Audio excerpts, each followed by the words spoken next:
Hey, good evening, everybody. Thanks for joining us tonight here on 20 Sides to Every Story.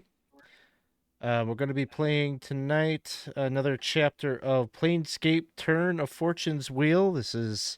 Um, we're calling it episode 3. It's really our fourth play session, but there's one that you would not have been able to see on YouTube, but I guess we addressed that last time. So if this is your first time joining us here on the channel, we are pretty much a community-based Twitch channel, which for us means a lot of the people that come on here to play in the games with us come from our community. And so we'd invite you to join us there in Discord, where we do a lot of the talk about our games in between the sessions. We talk about role-playing games generally, and other things, video games, life, whatever. That's pretty much where the community lives, is there on Discord. And so if you're interested in being a part of us, that's kind of where you can connect up with us and sign up for games, and get to know one another. We do run a community campaign, which is also currently Planescape themed. So if you want to play some Planescape themed adventures, we got that going on right now. We've got a number of people that DM games in the community campaign, and the cool thing about it is you can create a character. They're kind of portable. You can sign up for different people's games and take that same character and watch them develop and level up, and it's a good way to kind of meet people and get to know everybody that's a part of like the 20 sides sphere here. So yeah, sign up and join up there and come hang out with us. We just had a pretty successful Extra Life week. I think we ended up raising $1,500 for the Children's Hospital of Wisconsin. So we had a whole week-long kind of thing. We played lots of different games. We played Dragonbane. We played Dungeon Crawl Classics. We played Dolmenwood. All sorts of stuff. So that's kind of a part of what we do too. Is we like to use our hobby to highlight some good charities, good events, and have some fun while we do it. So yeah, thanks to everybody who donated, and I still have I've got giveaway things I need to send out in the mail, so I'll be getting to that hopefully this weekend. So all right. Yeah, so for tonight, to get started, we left off last time. It's been a little bit since we played last, but last time we played, our group ended up in it's not just a party split, it's like a 3-way party split. So the camera is going to be panning around here to different scenes throughout the session, just to kind of check in with each group and kind of see where everybody is at. But I think before we kind of get into the meat and potatoes of where everything is at, maybe I could just have players, you could reintroduce your characters to us and just tell us kind of some basic information about who you're playing. Maybe you could say something about the situation that they are currently in and maybe what's going through their mind. And so I think we'll just go right across the screen here. We'll start with Isaac, who's playing Zilloff. Hello. I am playing Zilloff. He was once a dragonborn. Most recently, he was a paladin. A human paladin is now an elf monk.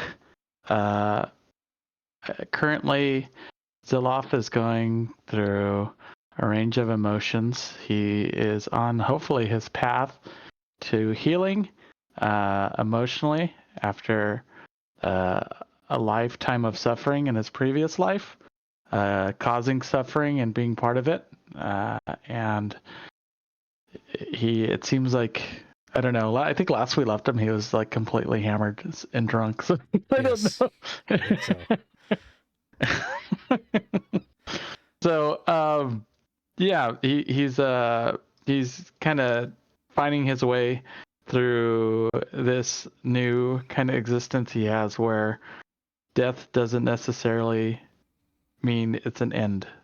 So he's coping and hopefully growing. Awesome, thank you. Let's go next to Robyn. All right. I am playing Cerebella Storm, who was also a human, whether person, beauty pageant participant, but in her previous lifetime, and now is an orc wizard, and she's not very happy, especially with the orc part. Um, Currently, she's in a sewer, not very happy about that, and is determined not to be taken to jail. I think Cerebella was one of the first that took off running when the when the guards came. So this is like, you're not going to catch me, coppers. Whatever it takes, we're getting away. So that's her state of mind right now. Awesome. Let's go next to Dawson.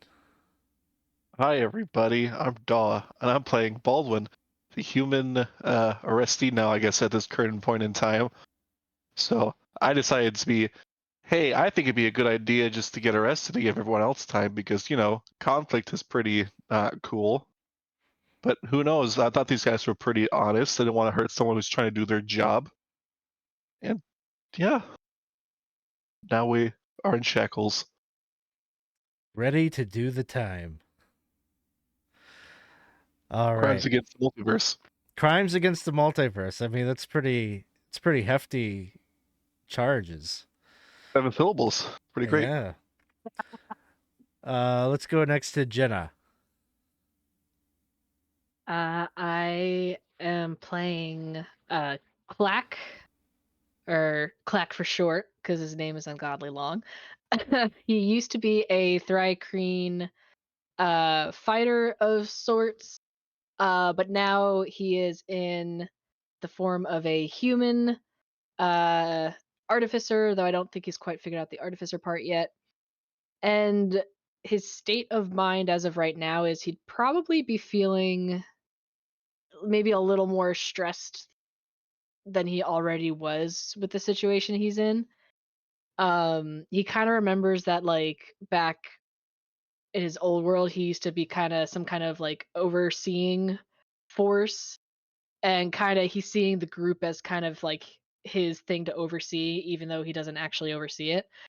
And the fact that everyone has split off is like kind of making him like scream a little bit on the inside, and he's like not sure how to handle it because he doesn't have like that like charisma he used to have, and he's just watching everything kind of go in different directions. He's just like, not good, not good, stranger danger everywhere, and everyone's gone. So he's kind of trying to keep himself together, but also recognizing like the only people that he actually knows are kind of scattered everywhere. All right. And then I think lastly we'll go to Lyra. Hello. I am playing Basil Branson Barclay III, but we just call him Baz for short. He used to be a young human adult, and now is a changeling rogue. So this is all very confusing for Baz. When he saw Baldwin get arrested, he decided he sort of quickly he was running with the rest of them, with the rest of everybody, and saw him get arrested. He shifted into the shadows, sort of changed shape to blend into the people around, and has just kind of trailed the direction where they are taking Baldwin. So Baz is kind of, standing outside of the prison and just kind of sort of sizing things up, but definitely alone. Awesome. Thank you.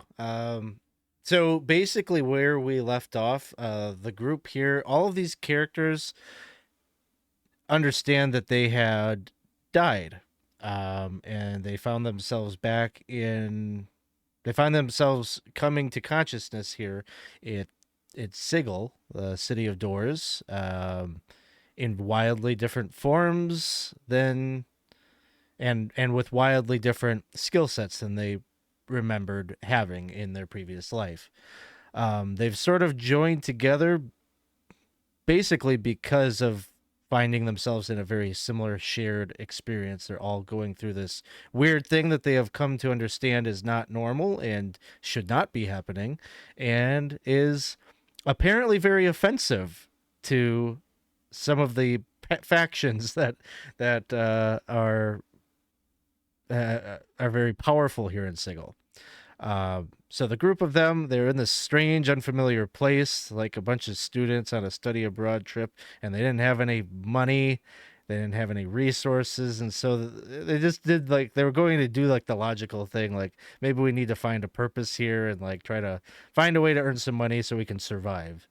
And in doing that, they were talking with a job broker, and then some members of the Harmonium, which is a faction very dedicated to law and order and very dedicated to the idea that sometimes you have to bash someone over the head in order to get law and order. And they busted into the Hall of Information where they were all meeting to try to get a job, and had these things being shouted at them about being criminals against the multiverse or some kind of high crimes that they were being accused of. And most of the group panicked or decided this seems like a terrible situation to be in. We should maybe get out of here. But Baldwin is very lawful and decided to turn themselves in, or at least go peacefully. And so Baldwin is currently being escorted to the prison. Meanwhile, Zilloff, Cerebella, Klakacht, and Baz all fled. Baz took some evasive maneuvers and used their new changeling form in order to kind of camouflage into the crowd, whereas the rest of them continued running, maybe just hoping to find an alley or something to duck into. All of a sudden, as Zilloff, Cerebella, and Klakacht were running, they noticed that this kind of dusky-skinned elf-looking figure decided to sidle up to them and was kind of jogging right along with them, and was offering some help / assistance, and said, duck into this alleyway, let's go down into the sewer system, and I'll explain everything, basically. So that's kind of where we're at. I think we're going to pick the game up maybe with Baz. So Baz, you've been kind of trailing at a distance. You still have eye shot on Baldwin, who's being carried away by these Harmonium guards who are wearing this big spiky plate mail armor. They've got Baldwin in shackles. Doesn't seem like there's a struggle necessarily. Baldwin is going peacefully with them, but you've been following them for blocks. They're just going on foot, and you've probably been walking. We're gonna say you've been walking for like what feels like maybe 30 minutes or so, and you get into another district, another area of Sigil. Very, it's still like the rhythm of the city is still happening. There's people crossing your path, kind of busy streets. You can see people being carted around on the palanquins throughout. Little vendors off to the sides of the street selling different foods and things like that. But eventually, the thing that probably comes into your awareness is this big, foreboding tower that rises up into the sky. It's kind of this single pillar of stone that rises up from the ground level of the street and rises all the way up, and then like I don't know exactly like how high necessarily it is, but it's probably a good 100 feet up, and then like the tower at the top kind of like it almost looks like a mace that's being held aloft, like the top of the tower just is this like cage of metal around like the primary pillar. And you get the sense just by looking at it that that's where all the cells are. All the cells are off of the main tower, like kind of suspended, out.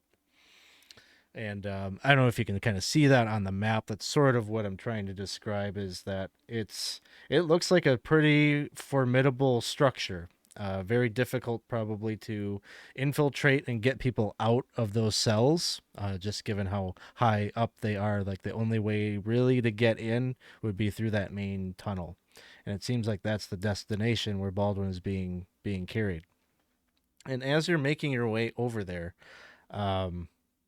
you're trying to keep your attention on them, and this figure kind of emerges from the crowd and bumps into you. He's looks like a half orc, big tusks kind of jutting up from his lower jaw. And he's got his jaw is almost like got kind of like a really bad underbite, and he's got he's wearing leather armor, but he's also wearing kind of like this really baggy, loose fitting cloak.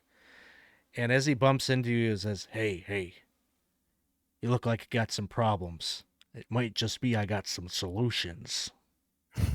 You know what I mean?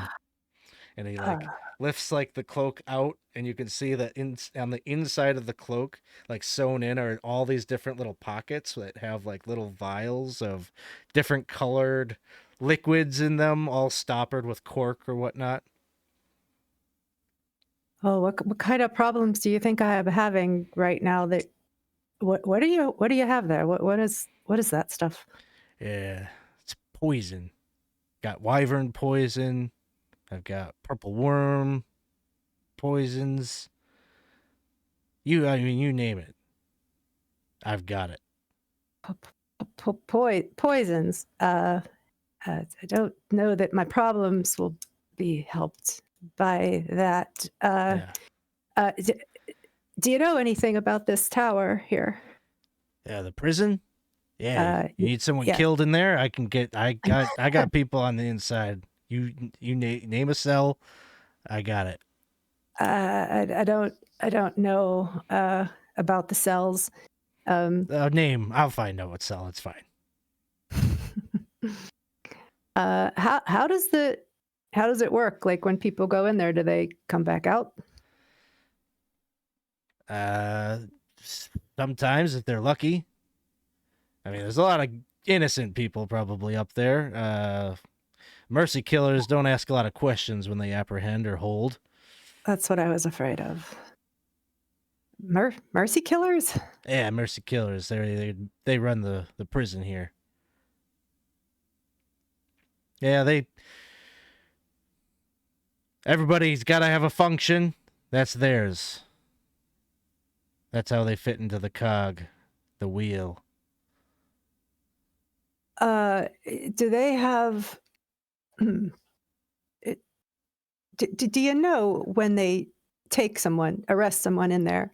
Do they have their day of?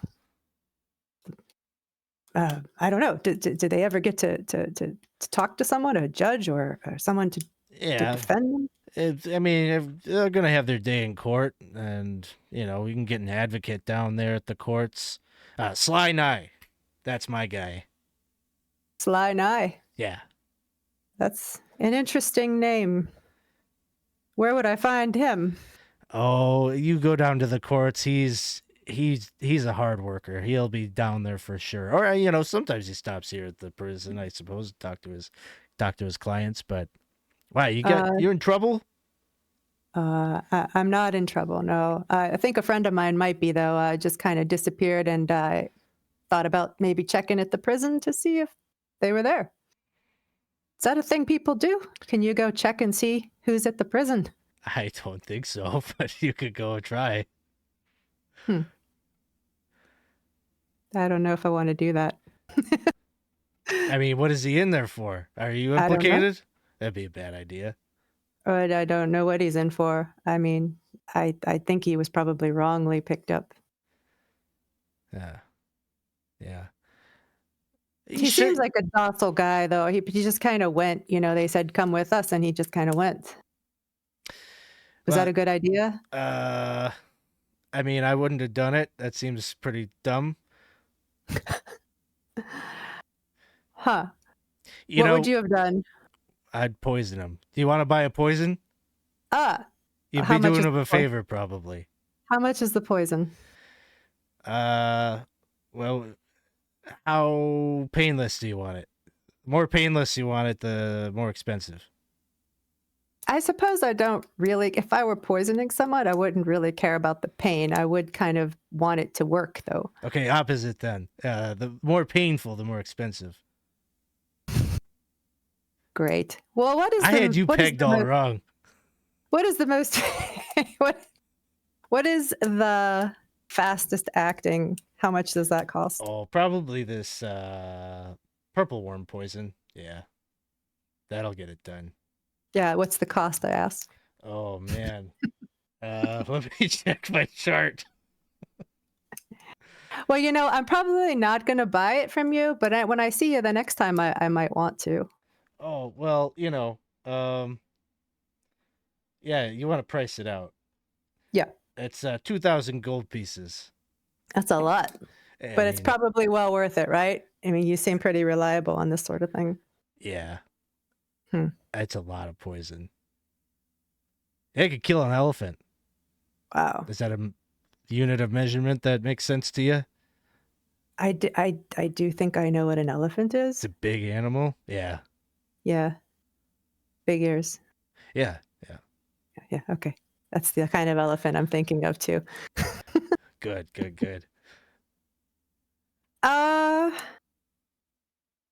How long does it take for somebody to get their day in court whenever they disappear in this building? Do you know? It probably depends on how good your advocate is. I mean, Sly Nye can speed things along a little bit, but he's expensive. It doesn't sound like you have deep pockets. It doesn't sound like I have deep pockets. No, it doesn't. I mean, am I wrong? No, I don't even have pockets. I got that right then. Okay. Well, shoot. Right. Do Do I you have know pockets? people that have money? Here's a card. Take my card. Oh, yeah, thanks. That's great. Can I read this card? Yeah, it has like the guy's name, which What's his is name? Varric Blackforge. Varric Blackforge. That's you, I suppose. That's me. It's nice to meet you, I think. Yeah, well, it's good. It actually doesn't matter. Things are falling apart. Have you heard that? No, but I can sort of feel that. Yeah, so get your killing in while you can. Oh, Because it's all going to happen anyway, so you might as well feel good about getting some revenge killings in.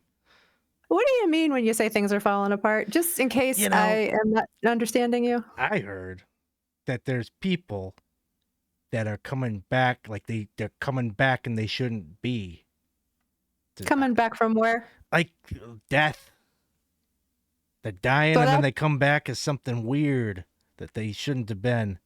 That doesn't sound possible to me. Yeah, I got some friends down at the mortuary and they said there's like this whole freak show kind of thing going on down there. You have a lot of friends. Yeah, well, I saw a lot of poison. Oh, good to know. Good to know. So, that's why things are falling apart. Oh, I don't know if it's why. It doesn't really matter. It's starting to break apart and decay the way it should be.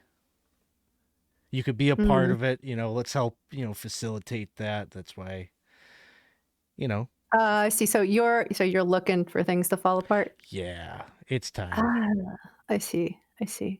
And your friends, you feel the same way about this, I suppose. You're like-minded friends. You in with a group that feels Yeah. like this. Doomguard myself, yes. Doomguard. I've heard of you guys. Yeah, I mean, word's getting around. Where you have a headquarters somewhere? We do. Is it on this card? Like, could I find you there? Yes. I mean, I'm not there all the time. I got my own outfit and whatnots, but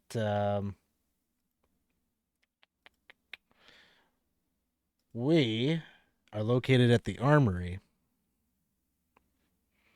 which if you just want to know kind of where it is, it's actually not too far from where you currently are. Do you have like a pamphlet about like the Doomguard? Like, if I wanted your top 3, like here's our top 3 goals. Do you have something like a little handout? Nah, we're not into the creating of things, so creating a pamphlet, no go. Nah, I Just see. embrace it. In Makes fact, he sense. grabs Got like it. his like card from you and like rips it up. Ah! No. Oh, Okay. Okay, what was your name? Varric Forge Black? It was nice to meet you. Yeah, nice to meet you too. And he's just like, he like melds back into he goes up to the next person. Hey, you need to kill anyone? And he opens up his cloak. He's just hitting up random people to see if they might want to kill somebody. Do I see any of those, what are they called? Touts? Like the guides? Are there any guides around in this Yeah, area? I mean, yeah, you would probably see like on the corner, really any corner that you're at in a kind of busy district or busy area, you'll see people kind of calling out their services or like trying to advertise that they are a tout. And yeah, such it would be here. Can I go up to one of them, somebody near, and just I kind of want to see if that's the same information that I would get from them about the prison, like how it works. That I would say, Yeah, we'll say there's like a goblin on the corner of a street that's holding up like a lantern or like a banner that has their family crest or whatever on it. They've got like a Okay. lantern and they're calling out and they say, "Oh, hello." hello, pardon me. Is this prison here? I'm sorry, a friend of mine. I think I turned around. They disappeared. I saw some guards. I believe that they were arrested. Can you tell me what do I need to go? What do I need to do? I think they were falsely imprisoned, and I'd like to try to see how to. Oh, you should get yourself an advocate, and they'll advocate. basically like go Okay. through the same information. Is that something I would pick up at the courts? I would go there and hire an advocate. If you don't know anyone, that would probably be it sounds like you need someone fast. That's the way probably to go. There would be all sorts of advocates there selling their services. Okay. Do I know where I am? I probably don't know where I am in relation to the inn that we stayed at, or do I? At this point, probably not. Okay. Of course. Could I ask? I just asked. Like, could you? I'm sorry. I got myself turned around because I'm just so beside myself right now. Could you tell me the direction to the I forget what the inn's called. Yeah, the ubiquitous wayfarer, I think, is the one that you Wayfarer, guys are yeah. saying it. Mhm. So she would say, yeah, for 3 gold, I could take you there. Oh no, I don't have it. I can't afford that. Could you just tell me? Just point the direction for me. Sure. She kind of gives you some pretty lazy directions, but it might be enough that you might be able to get there. Okay. So yeah, don't go out of your way. It's fine. I will find my way back. Thank you. And then I would scoot away. I don't want to be making too much of a fuss. Yeah, sounds good. You want to try to navigate back to the ubiquitous wayfarer? I do think that that's what I would try to do if he's in the prison now, right? That he's gone. Yeah. He's in there. Why don't you give me a survival check? Okay. First roll of the night.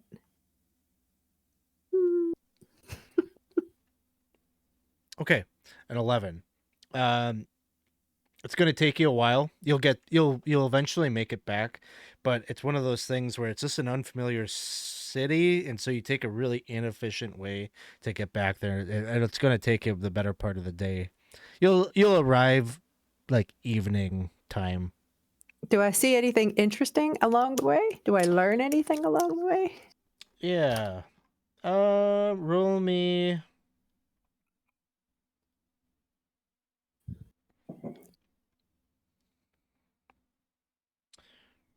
Roll me a D8.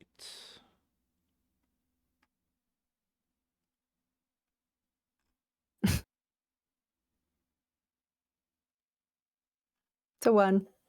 It's a 1.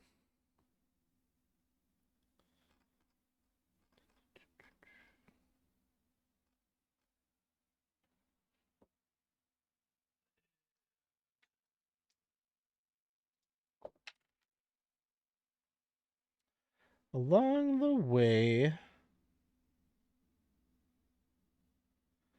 you see something that maybe seems kind of familiar, in that you see one of the dusters is moving down a street that you're like you're gonna cross paths with them because you see them coming. So I'm gonna be like, it's gonna make me go ooh, and I know I'm in like disguise, but I don't know if they can sense anything else about me. So I'm gonna try to, be be a little stealthy here. Yeah. So you can see they're accompanied by. They're definitely like a zombie. And he's got a little thing on his clothes sewn into it. It says Gary. And so they're moving down the street, and he's got this like wheelbarrow that he's pushing. And as he's moving along, you notice that there's like bodies in the wheelbarrow, and he's like kind of doing like kind of the, I don't know, he's calling out, almost like advertising, like if you got, bring out your dead, and he's got a little ringer bell. And it seems like he's doing this kind of service. You don't see anybody like actively like coming out. He's got like one body in the cart, we'll say. But so Baz would be immediately wondering like why there is such a huge need for like body collection. Like why is there's just a lot of death happening everywhere. But I'm not going to say anything. yeah. So that's kind of what you see, is this person doing this task for their faction. Okay. But they don't. It isn't somebody that you encountered while you were at the mortuary, and it doesn't. Okay. You're in disguise, so like they totally don't recognize you. I'm gonna keep walking, and I'm gonna be wondering too: was Gary the same zombie we saw? I can't remember what the first name. Like Baz is just like his brain's gonna just start going off, trying to remember if that was the same zombie that we saw at the mortuary. Sounds good. So you'll make it back to the ubiquitous Wayfarer. We'll probably catch up with you in just a little bit here. I think we'll turn over next to Baldwin, who has been processed at this point. The harmonium. You would have noticed that when the harmonium brought you in through the first level of that tower, that there was some tension between them and the people that they hand you over to. The people that take you in are all wearing like dark leathers, lots of weapons, and it just seems like there's maybe professional disagreement or tension between the people that hand you over, but they do. And then the guards that take you in, they strip you of all of your items, so like any of your equipment or whatnot. And then they force you to force you to change out of your clothes that you're wearing into kind of a gray uniform that has a little number sewn into it. You're informed that we'll say that the person that's checking you in is a Githyanki. And after you get changed and everything, he will come to you, and he's got guards around him. He's got like four sentries that accompany him. And you're changing in like a little room on the first floor, and he comes in and he asks you, do you have the name of an advocate who will be speaking on your behalf at the high courts? Sorry, what? An advocate. Legal representation. I haven't had any form of legal representation in many years, so currently at this point, no. Well, we will arrange something for you. All right, everything seems to be in order. Take him up, and then the guards will take you and escort you into a elevator that will basically pull you all the way up those 100-some feet up into the tower, and basically all of the cages, all of the cells are kind of surround that inner tunnel. So as you come up off of the elevator, you'll just notice that the entire kind of outer wall is just a whole ring of iron doors that have like a little viewing window for communication between the guards and the inmate or whatever. And so you get brought to one, they open it up, and they don't like rough you up or anything. Like they're being pretty like whatever. Like this is just the standard procedure. They put you into one of the cells, lock it, and they give you some like basic information about this is when meals are, you know, those types of things. This is when lights out are, all that kind of stuff. And then they leave you. And it's quiet in the cell, dark. It's pretty hard to see. There is some light from some sconces that are on the walls that kind of filters down the halls, these big empty halls that ring around. But for the most part, it's quiet. Anyone else in the cell with me, or am I solo?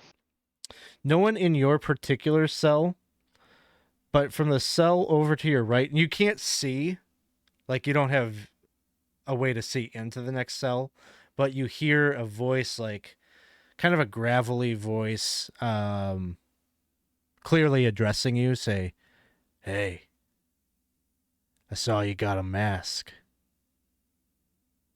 What's your name, friend?" Well, my name's Baldwin. How about you? Baldwin. That's your real name? I sure hope so. I haven't really used any other.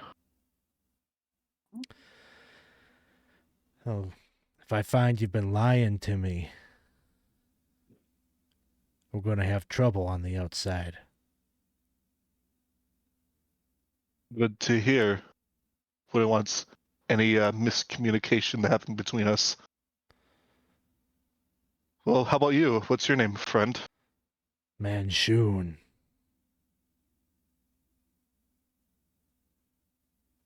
I'll reiterate the same question. Is that your given name? It sure is! And he just almost like gets angry, and he's like, if anybody tells you different, I'll kill him. I'll kill you too. And then he like hits like the door. Oh, don't worry. I don't plan on killing you today or tomorrow. Perhaps we'll probably be in here for a while. Well, Mr. Manshoon, what have they got you in here for? Murder. That's an interesting crime, to say the least. You would not believe the crime I have been committed of. What? I'll Did give you do? 3 guesses. Let's make a little game of this. Kind of like if you can get it right, I can answer any question you want. But if you get them wrong, I get to ask you one question of my own. This seems like a fair deal. All right. I think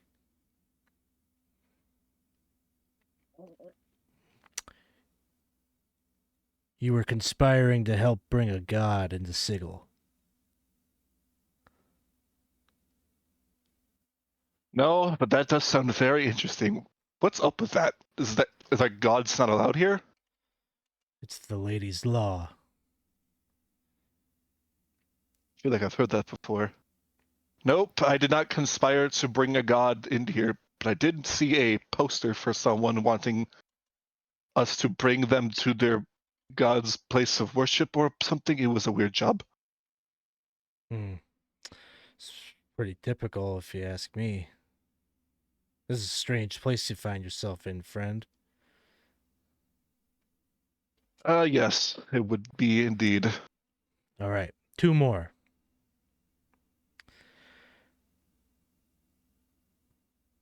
Unauthorized portal. You were tampering with a portal to get to someplace forbidden. That sounds, I'll give you a little hint, that sounds a lot less safe than what I was convicted of. No, I'm afraid there was no portals in my arrest. You acted in disrespect of the Lady of Pain.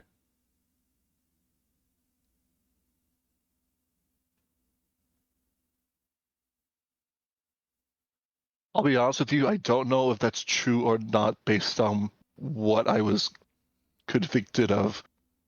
Because I'm unsure of exactly her displeasures. I haven't met her yet, but I don't think that's You the don't exact want to words to meet use. her. You That bad, huh? Well, I mean, I guess you don't get the title of Lady of Pain for handing out baked treats now, do you? maybe you're not as foolish as I pegged you for. All right. So what is it? I have been convicted of, guarantee you, 7 syllables. Remember this. Crimes against the multiverse. What the hell is even that? I don't... That's what I said. But there was, like, 4 harmonium. I didn't want to cause a problem, so I just went. Rather no one get hurt. What kind of... That's what you're in here for? Crimes against the multiverse. I wish I was lying. I'm not really getting that feel from you, guy. Well, we played the little game. I get to ask one question of you. Fair. I won't go into prying too much into what you did. All I'll ask is, the person who you allegedly murder, did it help resolve your issue with them in the sense of closure? There's one less. There's one less of them. Eventually, I'll be the only one. They're all fakers.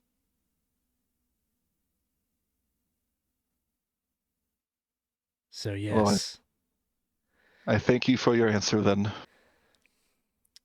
You hear a voice to the cell to your left who says, don't worry yourself with him. He thinks that he's all powerful. He's trying to play God. Of course, all the gods are just playing gods. They're all false. Imposters. They've just convinced us that they're at the top of the hierarchy. But let me ask you this. If one is a god, can they die? Can a god be killed? Well, in my studies of faith that I know, not all too much about, frankly, if you do die, you're not a god. You're just a Agreed, friend. very powerful individual. And the astral sea is full of the dead husks of those who claim godhood.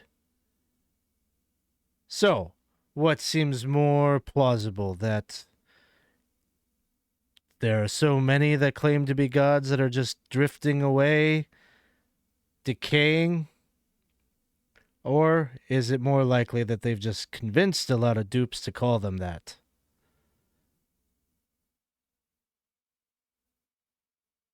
Well, I can tell you this, in my experience, I've read a lot with the latter form of what you're just saying.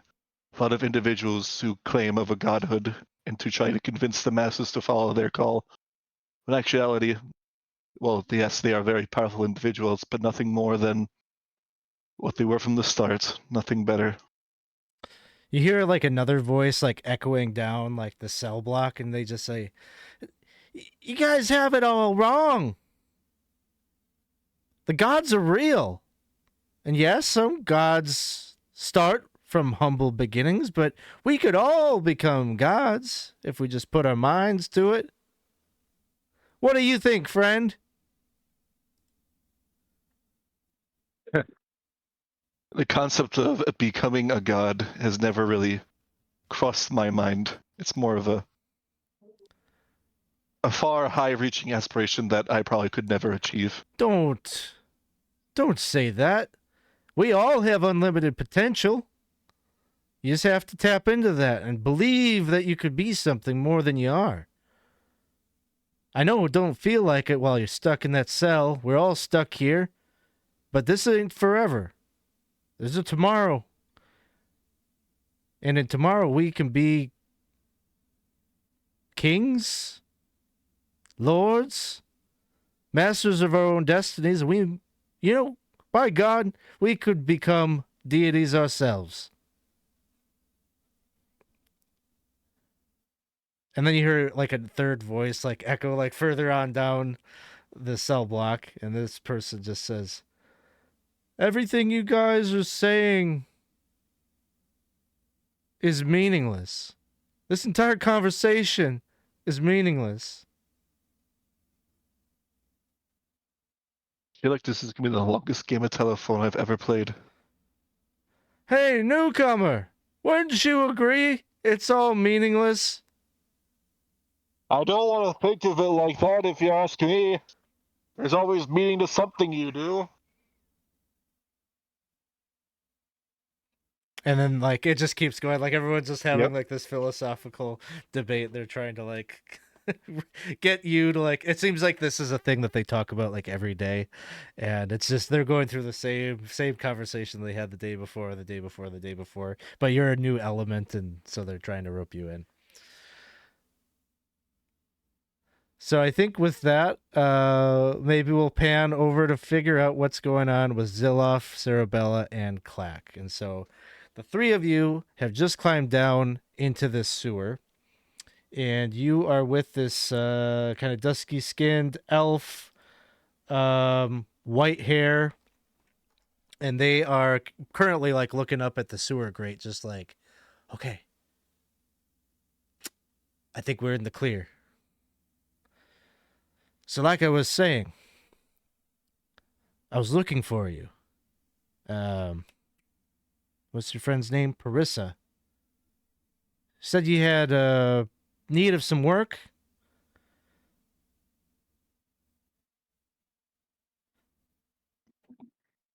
Well, we did until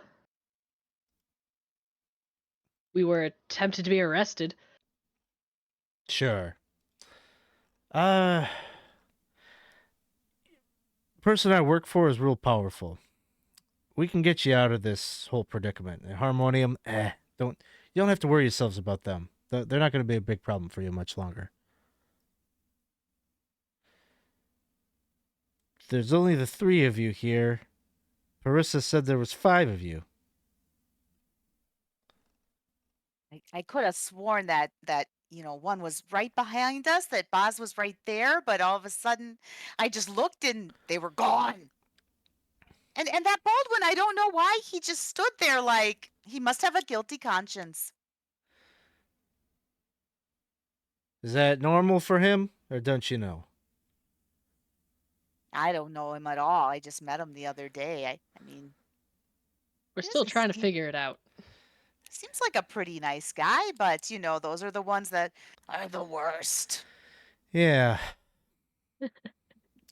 So he's important to you, or do we leave him? How hard is the job? Will we need an extra guy, you think? I could probably handle it. Yeah. Let me take care of it. I mean, he was pretty good in a fight. We might want him around just in case things get dicey again. All right. If you think he's essential, well, Well, I didn't say essential. I mean, that might be a little bit much. But he's handy, I think. okay. What do you guys think? We don't have a lot of muscle, so I think we should definitely bring him back on. I used to have plenty of muscle, though I'm a little scrawny right now. I need to get back to the Nope, gym. nope. Yeah, you just need to get into shape. Yep, that's it, right? Mhm. We're talking about your current human body. Yes. But I hear that gyms make them stronger. So once I get there, I'll be better. And he's like just a scrawny, like beanpole of a thing. So yeah, we'll need Baldwin back. All right. I'll work on that. Boz, I'm sure we can find. I mean, it's just a matter of locating them, and we've got connections. We'll find them. In the Just go meantime, out selling like banana nut muffins, and maybe maybe you'll find they really like banana nut muffins. oh, So that okay, might be a good way to. that's a handy tip. That's so right here. Yep. Right, you got it on your hand. Oh, that's weird. You do. Yeah. I don't know how. Oof. He just smell. Yeah. Sorry. What happened? Why? Okay. Well, we got 3 of you safe, and we want to keep you that way. I don't need any more of you in custody. So I'm gonna give you some directions, and I need you to go.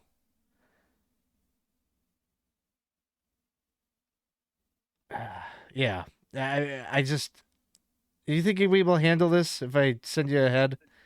We'll all meet. I'll find the others, and we'll all meet together. I need you to go to Fortune's Wheel. It's a casino. You can get there.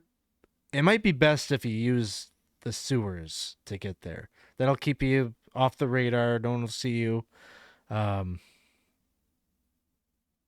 got any more room on that hand, fella? The other one. Yeah. Oh. Okay. Yeah. So they take out a pen and start like writing some like kind of rudimentary directions for like, how to navigate through the sewers.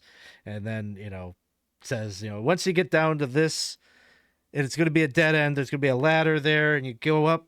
It'll take you up to the street level, and you can't miss it. You'll see the casino. And just get to the casino. You'll be safe.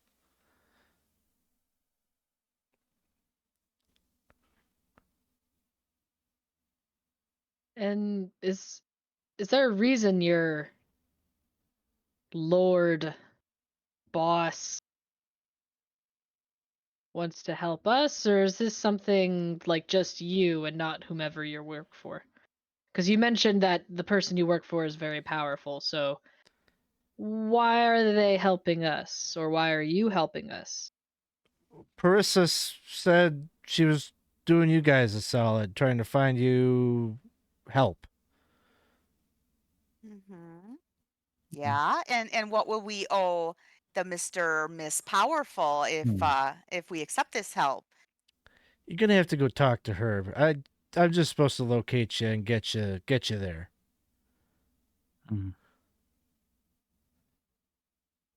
I can tell you from personal recommendation, she has been a wonderful employer. I made a lot of money working for her. And if seems like you got trouble with the factions, she's a good person to have close. They fear her. Do we get to know who she is, or is that a secret? Her name's Shemeska. Do you mind writing it down? Roll up your Shemeska. sleeve there. Thanks. Zilloff, I do carry this paper around too. If you ever like run out of skin, I mean. I might, you never know. I might lose it. Who knows?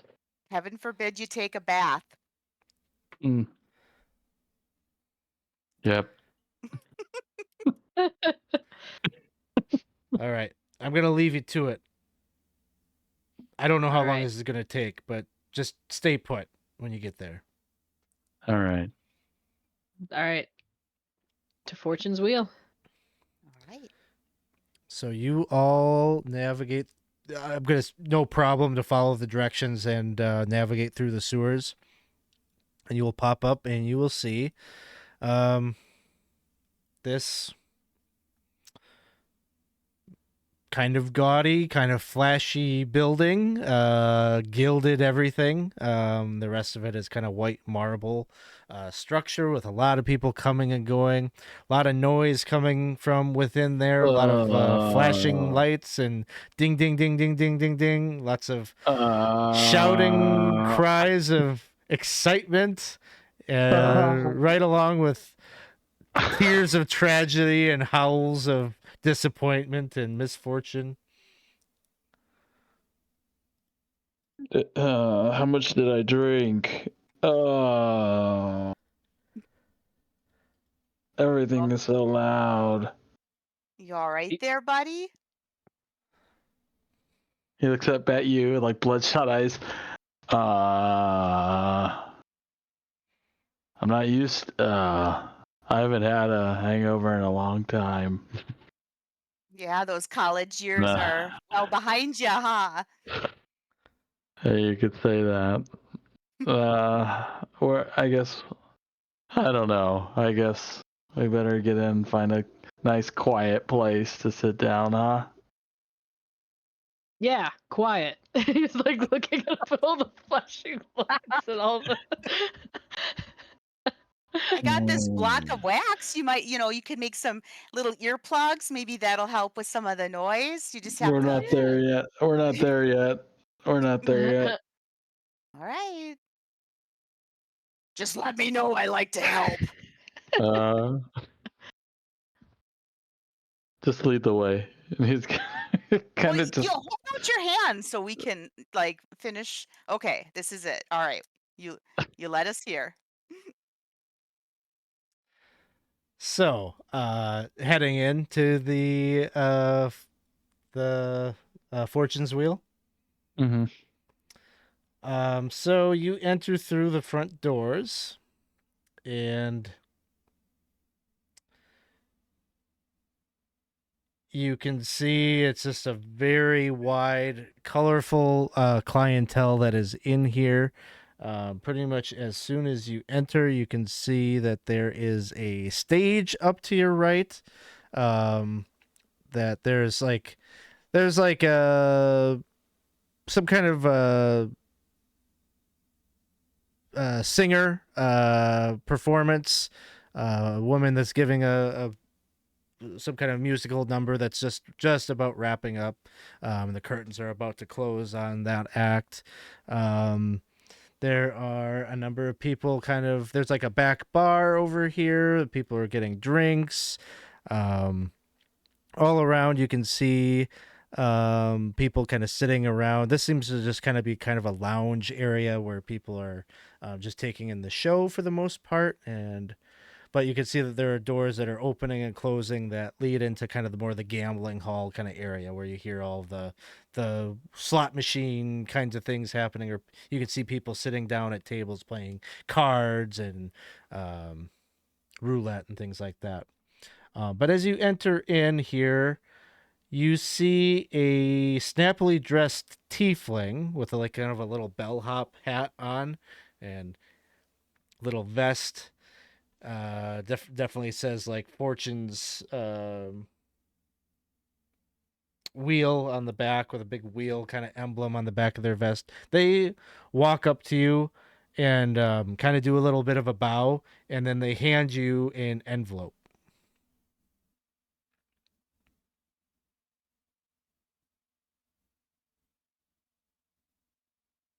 Who are they handing the envelope to? Just like the group generally to see Okay. who will grab it. Yeah, Zilloff has his hands over his eyes and he's looking down like he's not. He's dead to the world right now. So. Zach would take it. Thank you, my good man. And he'll give him a tip. I was working on that. He's like, you see him like take out his purse and he kind of like shields it to see if he has any like smaller coins, and he's like, fuck. And just gives him the gold coin. Thank you. Pulls his little hat up and puts his coin in there. Dunk. And then he like walks away. The sock is a better place. And then he's gonna like open up the You open up the letter and you can see that it reads as follows. Honored guests, welcome. I've been expecting you. Don't fret, you're safe here. Our city's so-called peacekeepers hold no sway in my establishment. I prepared accommodations for each of you upstairs. Valak can show you to your rooms. Rest, relax, enjoy. Room service is on me. When you're ready for entertainment, a gift awaits you at the casino cage. I'll be down a bit later. See you soon. Your host, Shemeska.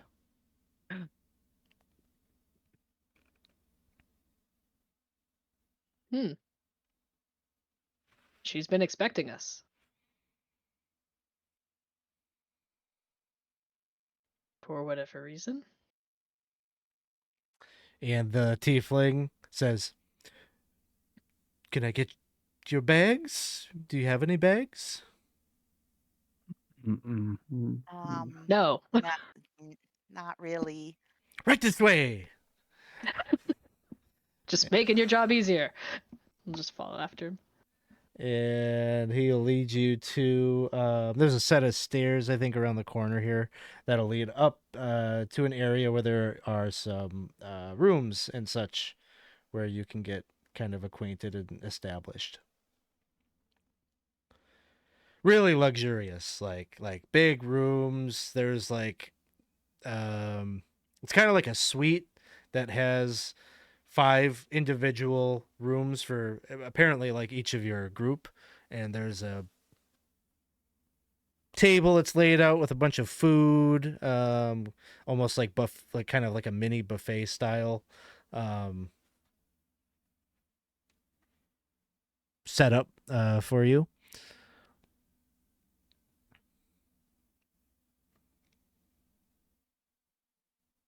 Service is great here. And he's just gonna immediately start going for the food. Doesn't even question it. Just goes for the food. Yeah, I was gonna say this is much more like what I'm accustomed to, but I also feel like there's got to be some strings attached. I guess it's not like we have a soul to sell, so we might as well enjoy it, right? I mean, We don't have a soul? I don't think so. I don't think so. Not anymore. Not after waking up here in this body with this complexion. I always thought the soul was something more internal, not external. No, I'm just saying, I don't know. I don't know how it works, but It's definitely real. what? You definitely you could sell it. You could definitely give a part of yourself away. You sound Man, I'm very hungry. certain. I'm You sound very hungry. certain of We need to this. get something to eat. Oh, you're scaring me a little there, buddy. As serious as you are getting. It's not a side I've seen of you. That's true. Yeah, soul's real. And you could definitely give it up or keep it. And I don't know. If it helps at all, there's a couple of bodies of champagne on ice in a bucket. Where's that? I need to eat. I cannot look at that. So the group is eating and trying to enjoy some of this luxury that has fallen into your lap. Anything else that you are doing?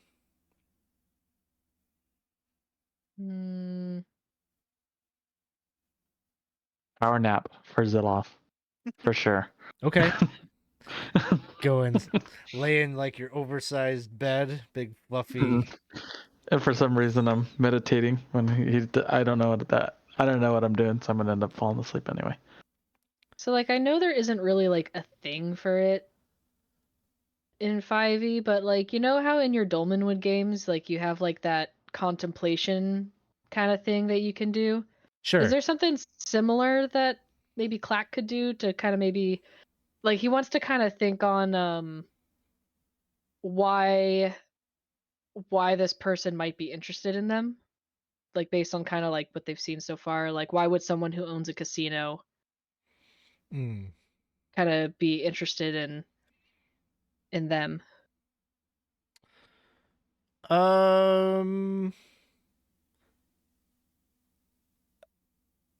You have no idea. All right, that's what Yeah, I I figured, mean- but I figured I'd give it a try. Yeah, I think you just don't know enough about. All you have is a name, and you don't even know what this person looks like, and you're just it's a total mystery. Okay. Yeah, I think on that note, then he would probably take a little power nap too. There's not Okay. a whole lot, not a whole lot he has planned with them technically being on the run, and they want to wait for the rest of the party. So he's taking it easy. He's in. So Zilloff and Clack are gonna take a snooze. How about Cerebella? Well, you know, briefly there's this thought of, oh, maybe I should do something productive and copy some. Nah, I don't have the time, I don't have the money to copy some of these spells into my book. So instead I'm gonna do a makeover.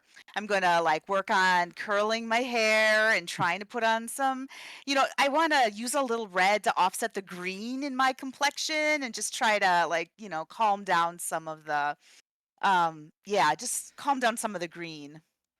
Time to spend a lot of time in front of the mirror. Yeah, a lot. All right. So I think we'll pop over to Baldwin again for a second. So Baldwin, you endure this philosophical debate for the better part of the afternoon. And at some point, you hear the elevator activate. And everyone gets kind of quiet as that happens. And the doors open, and you can hear that there is somebody on the other side of your door, and some keys are jangling.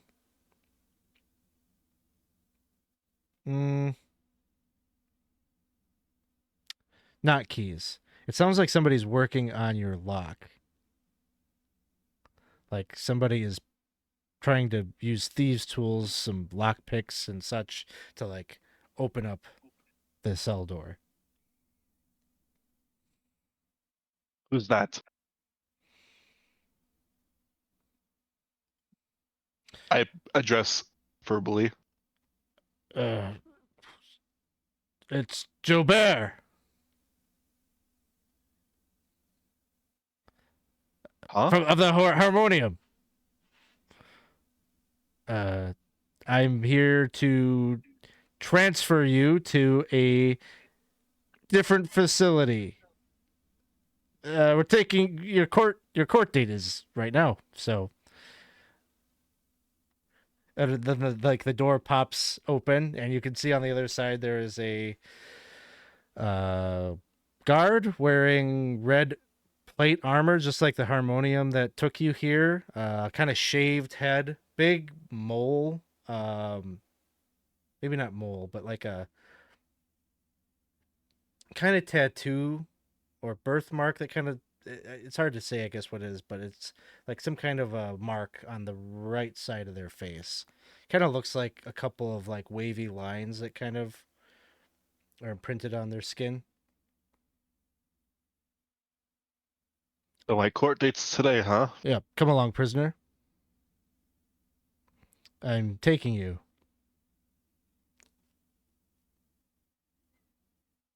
You get 2 winks. Oh, I'm gonna get so much shit for this if I get caught again. Alright, so be it. All right. Wink. Oh, he covers one eye from the mask. He just puts his hand down. We'll take you somewhere safe and secure. And they take you into the elevator. doors close. And while you're like alone in the elevator, they're just like, I'm taking you to Zilloff, Cerebella, and Klak. They're safe. Well, that's good to hear. They ran off rather quick. I thought this would be more of a diplomatic solution. Joe Bear? Is that a good name? That's Well, like the harmonium name I usually use. I see. Well, it worked this far, I guess, if I'm being honest. Be more of a hard ass. Oh, okay. The doors open, and I just immediately is like, all right, we're out of here, you scum. Jeez, I don't know why we trust you with any prisoners, you mercy killers. Well, we're off. Justice shall prevail. And he like kicks open the doors with you, like he's got you like you kind of like your one of your arms like kind of behind your back, and he's like kind of gesturing like he's giving you a hard time or whatever. Nobody seems to really mind or care, and there's no incident in pulling you out. And you're going to get a personal escort through the streets until you too end up at Fortune's Wheel, where as soon as you come in, you two, the little tiefling bellhop will be there, and he'll give you a similar looking letter. I guess maybe it's like the recycled letter, like it's not even sealed. He just like puts the letter back in and like gives it to you. And then, as soon as you're done reading, Oh, I have no money. They took all my belongings. come on, follow me upstairs. Carry your own stuff. I have nothing. Oh.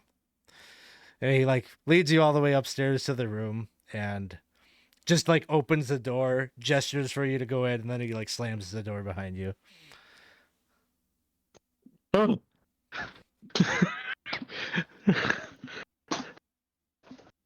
I'll be honest with you. You guys running off was not the first thing I expected was going to happen. Literally, you teleporting really threw me off. Like, I'll gesture towards Cerebella. Huh? Oh, I didn't know I could do that. I just was like, I gotta get out of here, and all of a sudden, boof! I was like, I don't know, 30 feet ahead. It was amazing. I don't know why you just stood there, though. That was Well- really stupid. Why didn't you run? And what? I mean, from what I've seen, I can't just magically teleport anywhere. What do you want me to do? Fight 4 armed guards?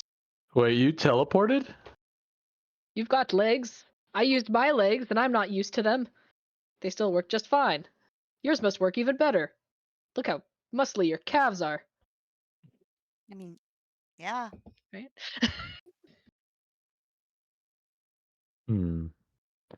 Well, there's no reason to slam the door coming in. Okay? I What didn't- are you wearing? That is like the most drab. It doesn't do anything for your complexion. You've got to put on something that is like gray. It's not even gray. That's insulting to gray. Well, if I'm being honest, I think it was an improvement from the clothes I wore when I was dead, so I guess this is better. Oh yeah, we are still wearing dead clothes, huh?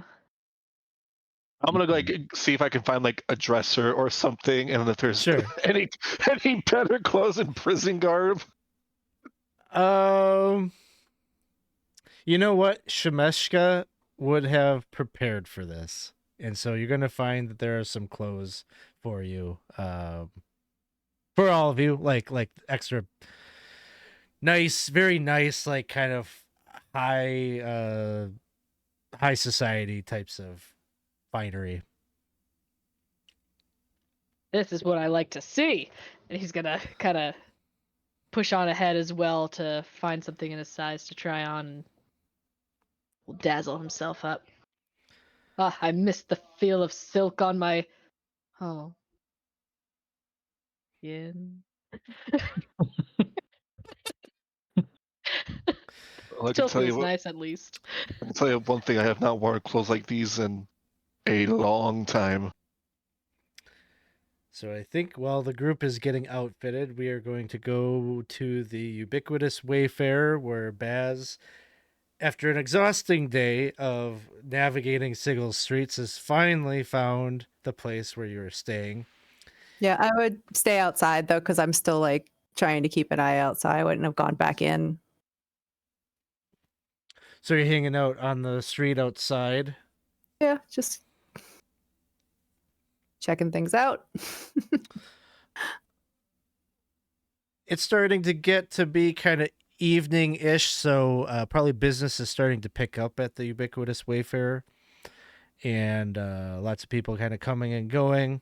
A lot of the people that are going to be out selling street food and such at night are starting to set up their little storefronts, their little cookeries and things like that.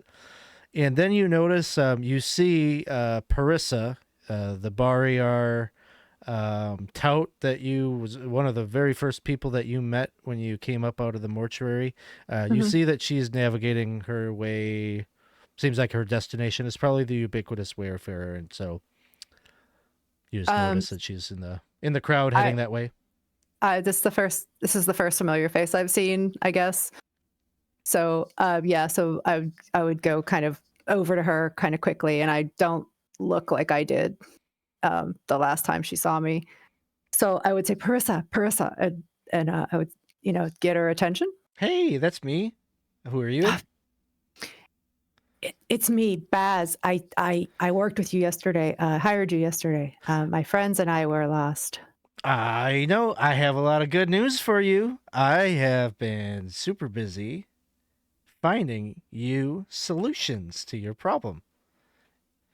And actually, 2 for 1, I found someone that not only can hire you for a job, but also might be able to help with the whole thing you were telling me about how you're like kind of yourself, but you're not really, and something's weird's happening with you. She might be able to help with that too. Should we go inside? I can tell you all about it. Where's everyone else? I don't know. I got split up from them. One of our group was arrested, and I followed them to the prison. And I don't know. I think we have to get an advocate, something like that. I don't know. The rest of them took off, and I lost them. Ooh, okay.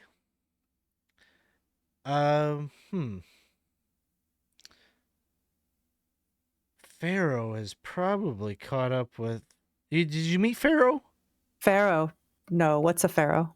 Pharaoh is the person that I was in touch with. Works for some big wig over at the Fortune's Wheel. I don't know. No, I haven't heard these names before. Huh. Well, they were going to bring you all there.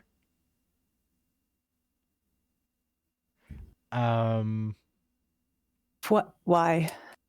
Oh, to meet with the big boss. I think her name is Shemeshka. Okay. She's the owner of the casino. But she's So got a lot you're- of money, and sounds like Oh. she's amenable to meeting with you, and she might know something. You say a lot of money, huh? Yeah.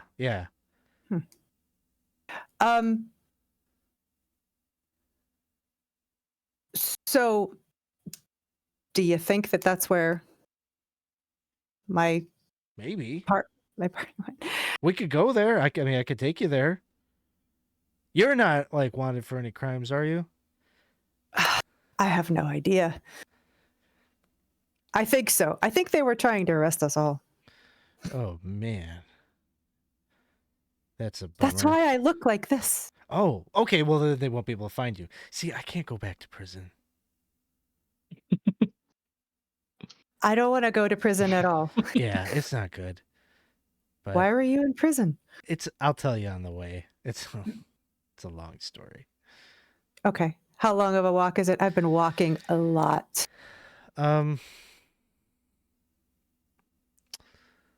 Well, they don't normally do this.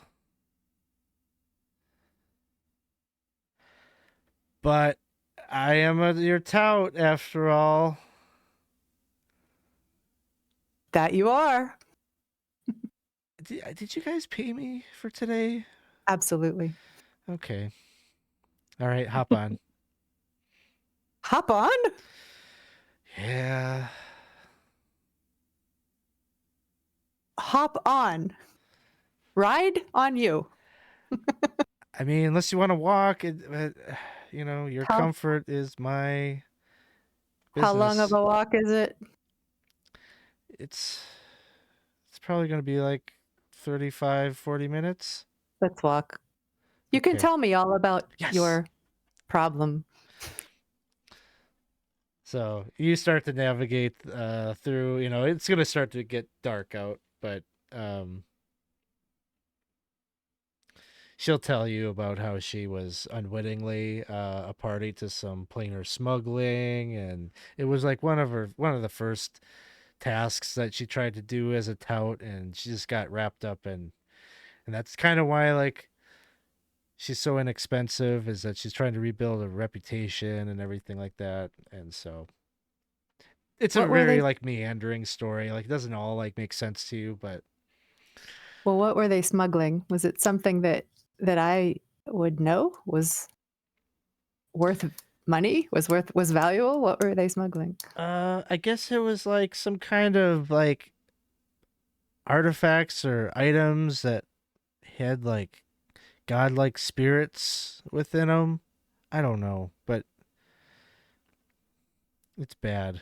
It was bad. I didn't know. Like, how do you know that an object has the spirit of a god in it? You can't really tell by just looking at it. I don't know. Yeah. So, I mean, the judge was pretty lenient. I got off pretty easy. I just had to. I'm still doing my community service, but yeah. Is that what this is? Are you doing community service No, as a guide? no. Well, I mean, if I would have let you ride on my back, that kind of I would have counted it, I guess. But Ah, um, you should have said. But no, that just doesn't seem right to me. I am perfectly capable of walking. yeah, it's fine. I'm almost done. So lesson learned. Ask more questions. Oh, here we So- are. Oh, She points you to this big gaudy building, and she says, what is this place? "This is Fortune's Wheel. What Yeah. sort of place is it? It's a casino. It's a place. Do you have casinos where you're from? They're places to lose a lot of money really fast. You play games, gambling. Yeah. Yes, Mm-hmm. I'm Yep. aware. Yeah. This is where I'm going. This is where my friends are. I think so. I guess we Okay. can go in and check, huh? Yes, you go first. Oh, okay.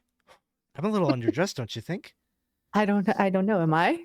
Yeah, we both don't look great. Okay, let's go in together. Okay.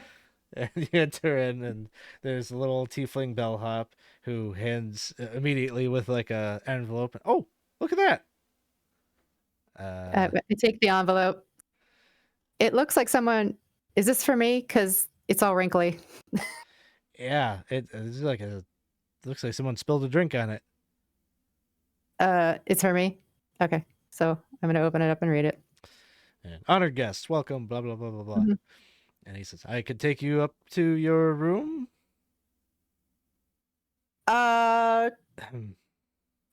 This again. Parissa, what is the appropriate tip for something like this in this area? Man, I guess like maybe a silver piece. And Excellent. you see the I'll hold guy's him. like, I hand him a silver. okay. Do you have any bags? It doesn't appear so. Right this way. And he leads you up, and you are rejoined, and everybody is together again. Yay! Where did you get those clothes? The closet. Beth starts going and looking to find like something. Oh, before you go up the stairs, Parissa just says like, She stairs didn't come? gonna be a little tough for me. I'll be right down here. Oh, Yeah, I'll just take in this show. You guys be down when you're down. Thank you, Parissa. I really appreciate your help, and I really enjoyed your company. Yeah, thanks for listening to my story about me going to prison. You're welcome. Maybe some other time we can talk about something else. That'd be great. Anyway, sorry. You guys are all back together. Trying on some clothes.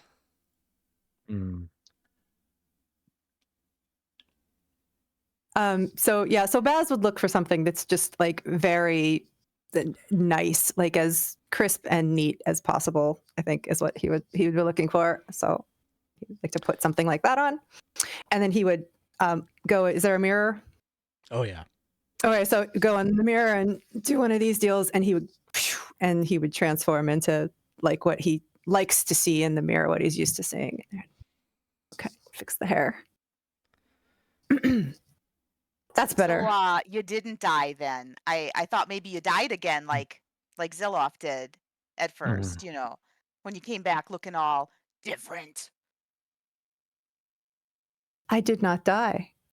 I'm glad that you just let a stranger into the room, though, without even knowing what the code word is. Can I walk over and I grab Zilloff's hand? I'm like, is it there? Yeah, he stinks too. And then I'm gonna grab your other hand and be like, what is all? It's it seems like you have become our default map. I guess so. I don't know. Apparently there's someone waiting for us downstairs. Yeah, there's a gift in the casino cage. Parissa's downstairs. That's how we got here. She told me all about her time, how she got arrested. It was interesting. It was interesting. Oh yeah. Apparently you got arrested there. Baldwin. Sure did. Everyone pretty much just ran. I'm the only one that stayed. I didn't even know. How did you get out? At the for the sanctity of his work, I will not reveal who he is. So someone broke you out of prison. That sounds ridiculous. We were already in trouble. Now you're a fugitive. Whoa. I mean, to be fair, we all are fugitives for some stupid crime that we don't even understand. So he's just twice a fugitive. The charges are bullshit anyway. It's okay. I mean, We'll the be people fine. I got grouped up with had very interesting stories to tell. Also, I might be threatened to be murdered at one point, but I'm pretty sure he's honest. I was honest with him. He's probably fine. You're gonna be murdered? Well, at least you'll come back. Well, he threatened to murder me if I lied to him, which I didn't. Really weird guy. About what? What did you not lie about? His name was a Manchun or something. I don't really remember. It all turned to a gray fog when I was in there. But he was very adamant that was his name and that no one else can tell me otherwise. And if they did, he'd get me, type of thing. You know, just normal prison talk. I'm sorry, I'm not familiar. I'm not familiar with prison talk. Prison talk. You're familiar with prison talk? I'm not familiar with prison talk. But Baldwin apparently is. Baldwin. What have you done to put yourself in prison? Yeah, why didn't you run? In the slammer. Why did you let them capture you like a guilty man? And excuse me? You must have had a guilty conscience. You stayed there and let them take you away. Last I recall, I didn't run because I didn't want to hurt anybody. I can't teleport. I can't run as fast as others, it seems. You want me to take on all 4 guards by myself? Oh, I just, no, I didn't think you would hurt anyone. We managed to run away without hurting people. Congratulations. You just proclaim your innocence and run. Mm-hmm. And then you're good. Try it next time. It works very well. You weren't even wearing like high-heeled shoes or anything. I mean, that would be a challenge. To be fair, I would have stayed, but I was extremely drunk, and I don't remember anything at all. But we know you have a guilty conscience. Mm, That's all you've been talking about since we met you. mhm. I Yeah. suspect that if you would have gone to prison, that you wouldn't have agreed to be broken out. I would have just put up a fight, and I don't know. Come back as a Just- hippopotamus or something, right? So I guess That's an option now. Is it an trying to option? think it might be a good option. Wizards of the Coast.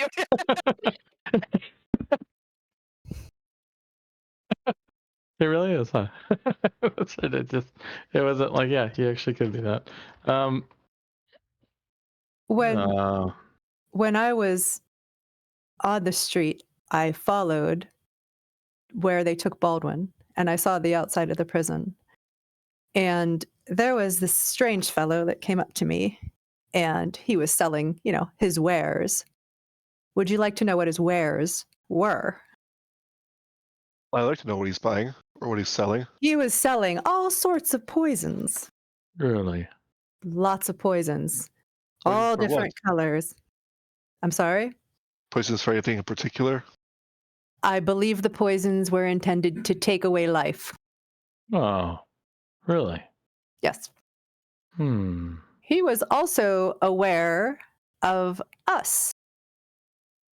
He said that we were sort of a symptom of the end of all things. Well, that's a really personal insult. Really? What do you mean that we're the symbol of the end of all things? Well, I'm sort of No. Go ahead. Go more. connecting the dots here. He was part of the Doom Guard. Do you remember those folks? Very interested in the destruction of things. Yeah, I remember. Maybe not them, but yes. So he was saying that he was aware of five. There's five of us, but aware of some folks who maybe came back from the dead. That's us. I mean, that's what we did. And some of Yeah. us were broadcasting it pretty loudly that first night at the inn. So word gets around, I guess, and this crazy town. He also told me that where their headquarters was, where their headquarters were of the Doom Guard, at the armory is where he said. And then I had to find my way back to the inn, the Ubiquitous Wayfarer. Do you remember that place? That we were being very loud. The place with the really good muffins. It was Wonderful a bit fuzzy. breakfast. Were we there? We woke up there, right? We were there in the morning. We were. Yeah. On my way. I remember. Did I make someone cry? I did, right? At least one person, yeah. You sure did. I mean, aside from you, yes. That felt so good. Making someone cry or... Oh, I don't know. It felt good. They understood. It was nice. I don't know if it does. That sounds good. Do you just enjoy going around making people just very upset and crying? Oh. Is that I what brings you joy? Does it look like I'm happy? It looks like you're quite hungover. Correct. Along the way, on my adventure, I saw the Dustmen, and they were. Do you remember the zombie we saw? What was his name? Saw another zombie. This one was named Gary. I mean, I'm assuming he was named Gary. He had a name tag that said Gary. They were pushing. Was it Greg? All their zombies, Gary. Maybe it's just what they call their zombies. I wasn't paying attention at the time. I'm sorry. Yeah. I feel like it was Greg. I feel like you might not have been there. How dare you disrespect the undead that was named Maurice? Maurice. Maurice! Gary didn't sound right. Okay, so That's It- the guy that you tried to kill. I remember that. Well, I did try to push him into an incinerator, but then I thought twice of it. There's just something about him that just spoke to me.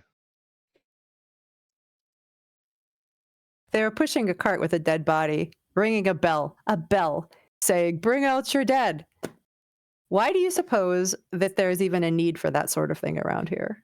Are there that many people just dropping dead? Or were there? There was one body on the cart. I didn't see people rushing out, but Oh, maybe it's like when, you play at a nightclub or something and you put the tip jar out, you gotta kinda prime the tip jar, otherwise other people don't donate. So maybe this was like a primer corpse. Do you think that we're not? Yeah. It could be. Do you think maybe people? Well, no, bodies would still be there, right? Yeah. So people are dying. I mean, is there a plague or something happening? Because I have never seen this sort of thing before. Have you? I've A not plague? seen most of this. This is a very unusual place. I've seen death, and I've seen many dead bodies. Have you seen a Uh, collection service? Kinda. Some kind.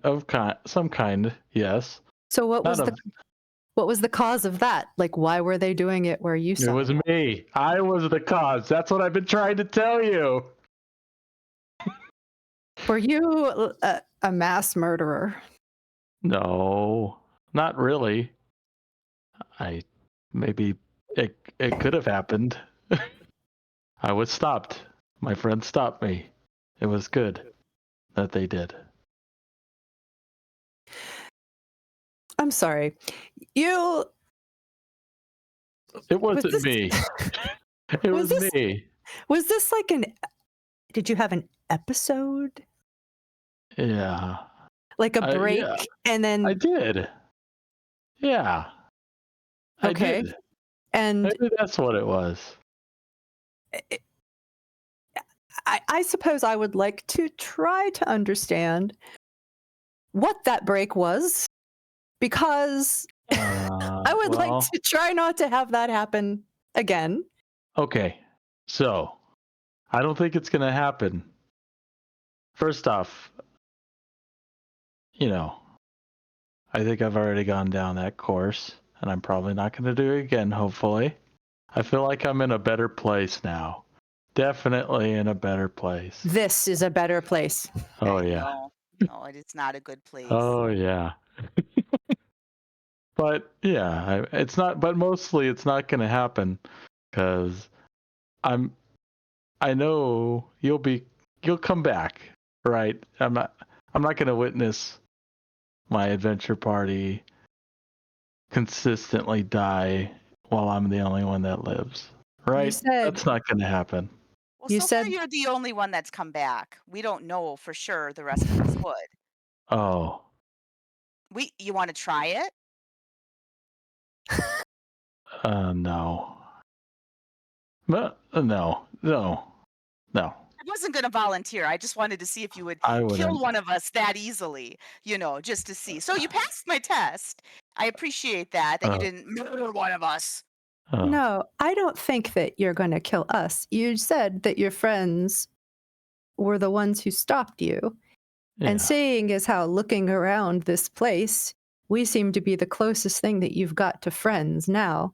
I'm wondering what I might need to know in case we have to jump in and stop you. Oh, well, if I start, I don't know. If I you'll see it. It was a long slippery slope. I remember, like I said, falling asleep and selling half of myself away and all that stuff. It's not gonna. I don't feel that connection. He's not here. At least I hope he's not here.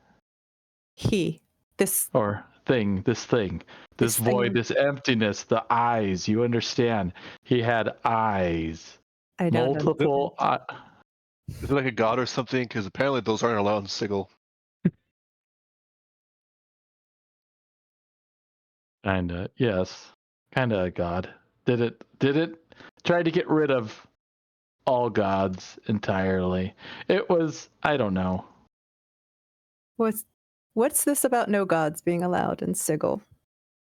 Well, according to the wonderful chatterboxes that reside within prison, apparently according to the lady's law, there is no gods in Sigil. Apparently there was something about someone trying to smuggle in gods or something. I was confused.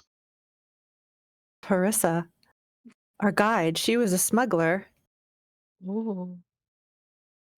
Maybe that's why she got in trouble. But she wasn't trying to smuggle in gods. She was trying to smuggle in artifacts or something.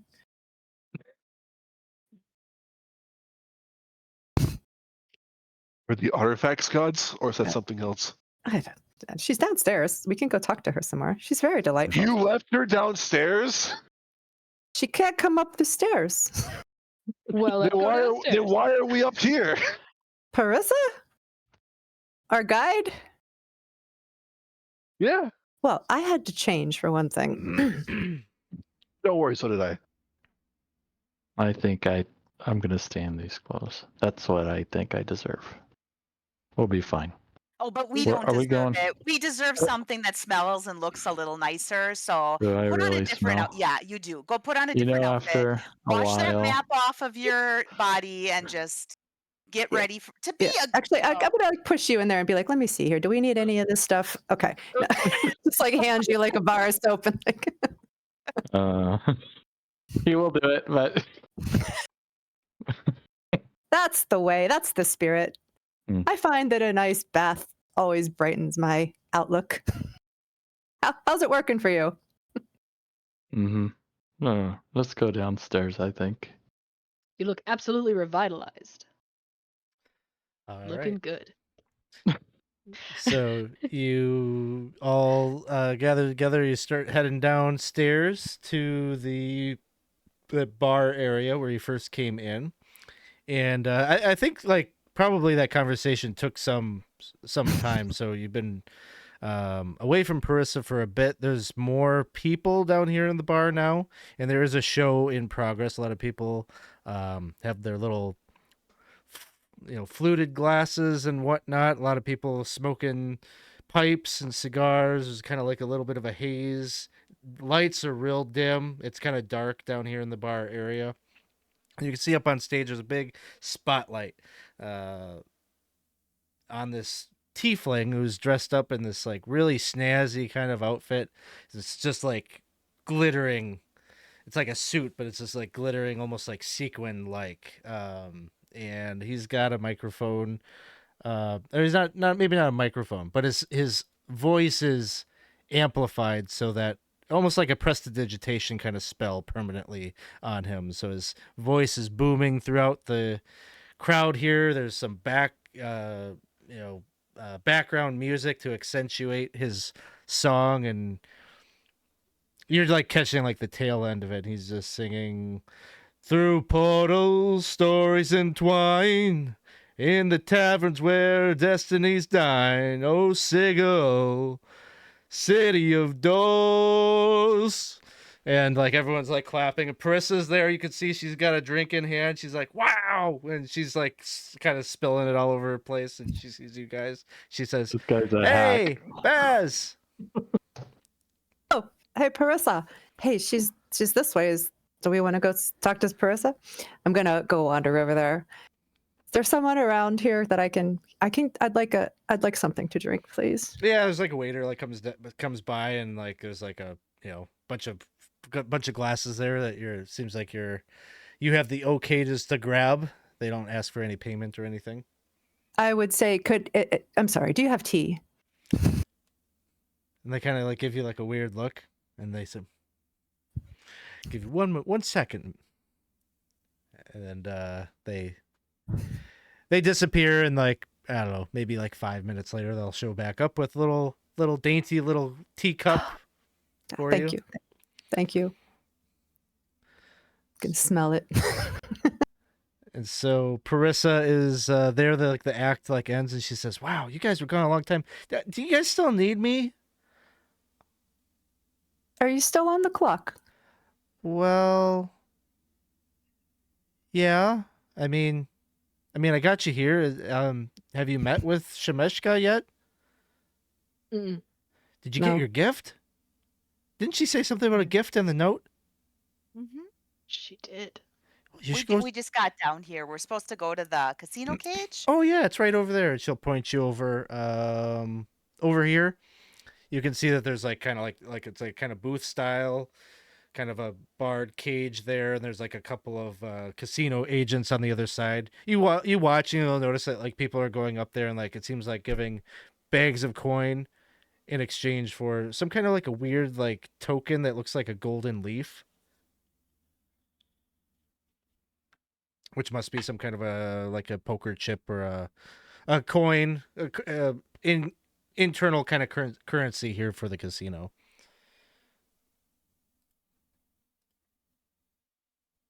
And she just urges you like, "Oh, go! You should go see what it is."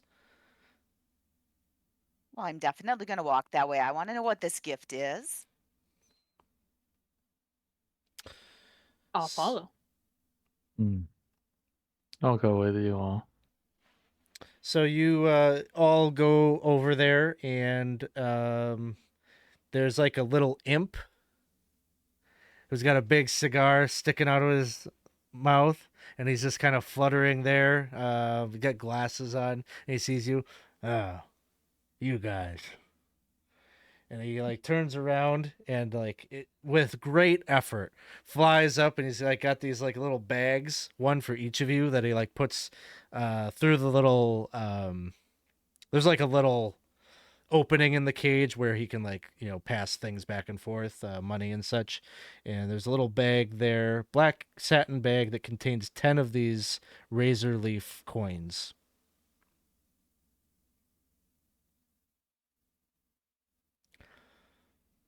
What do these do?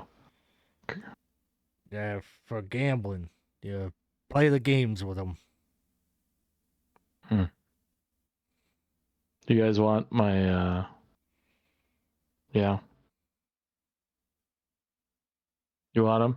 Yes. I think Who that'd be wants them? really rude if you turn down a gift. I think you have Thank to you. use them because they were a gift. Oh.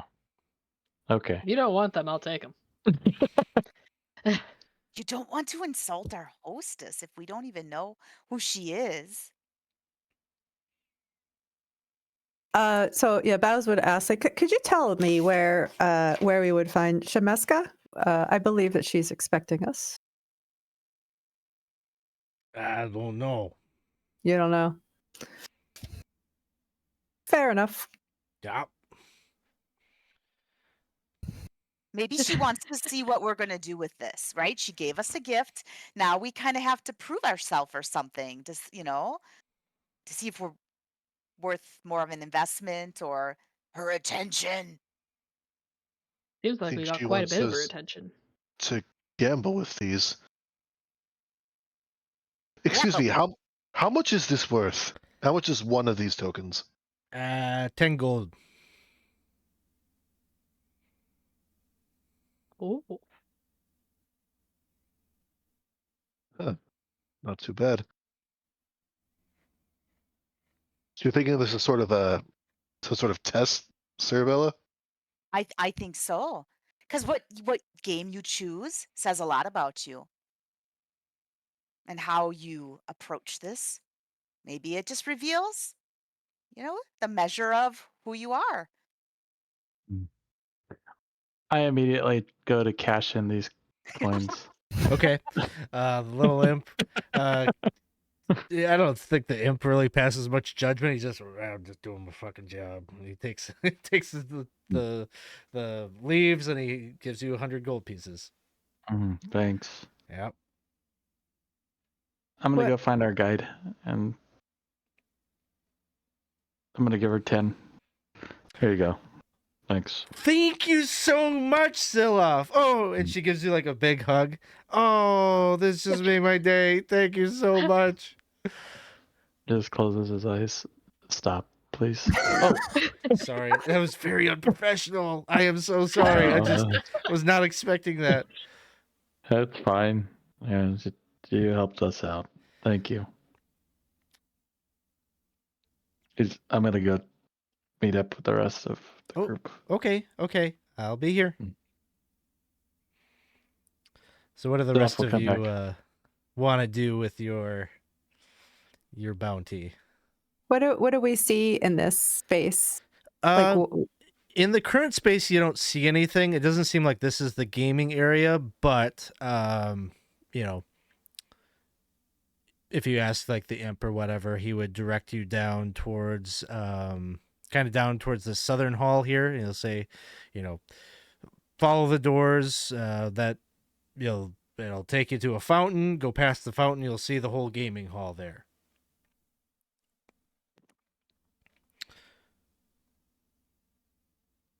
I tell you, the last time I played any sort of gambling type game, I got to a very heated argument with one of my companions. It went very bad. One person accused the other of cheating. It was not great. Not a good experience. But most times it was okay. Any of you wanting to head in that direction? Oh, I will rise to the test. I will go to the gaming room. Absolutely. So we got Cerebella. I'll go. Oh, Sure. yeah. Why not? yeah, I'll follow. Bez, Baldwin. How Yeah, about I'll go. okay, everyone's gonna go. Mhm. I think Parissa will probably join you. She'll be like, you know, she's not gonna gamble, but she'll be like, you know, there's no. If I'm with you guys, Well, you guys are playing games. It should probably be fine. No one's gonna bat an eye about that. So you come into this area. Heavy doors. You'd be coming in from this southern spot here. I'm just moving your tokens to kind of expedite it. So you'd be coming through these heavy doors, and you could see this big fountain of gold coins rising from the floor. It seems to be kind of the entranceway to this extravagant gambling hall that you see behind it. The glittering spout originates from the open palm of a statue depicting a confident fox-like character cast in solid gold. The fountain's inscription reads, "Fortune favors the bold." Hundreds of people from across the plains congregate around all manner of games, refreshments, and performances in this lavish, magical casino. You can see beyond this area, beyond the fountain, there are these interesting looking, what we would know as players and, you know, people not from Sigil as slot machines. And there's a lot of little kind of velvet cushioned seats in front of each one. It seems like a lot of people kind of parked in front of these machines, and they are just feeding it those golden leaf tokens and pulling the lever, and ding ding ding, you can see like the little symbols that are popping up on the machines seem to either line up in a combination that favors the player or one that does not. You see a number of table games, including dice games. There is some kind of a kind of like a roulette type game that you can see. There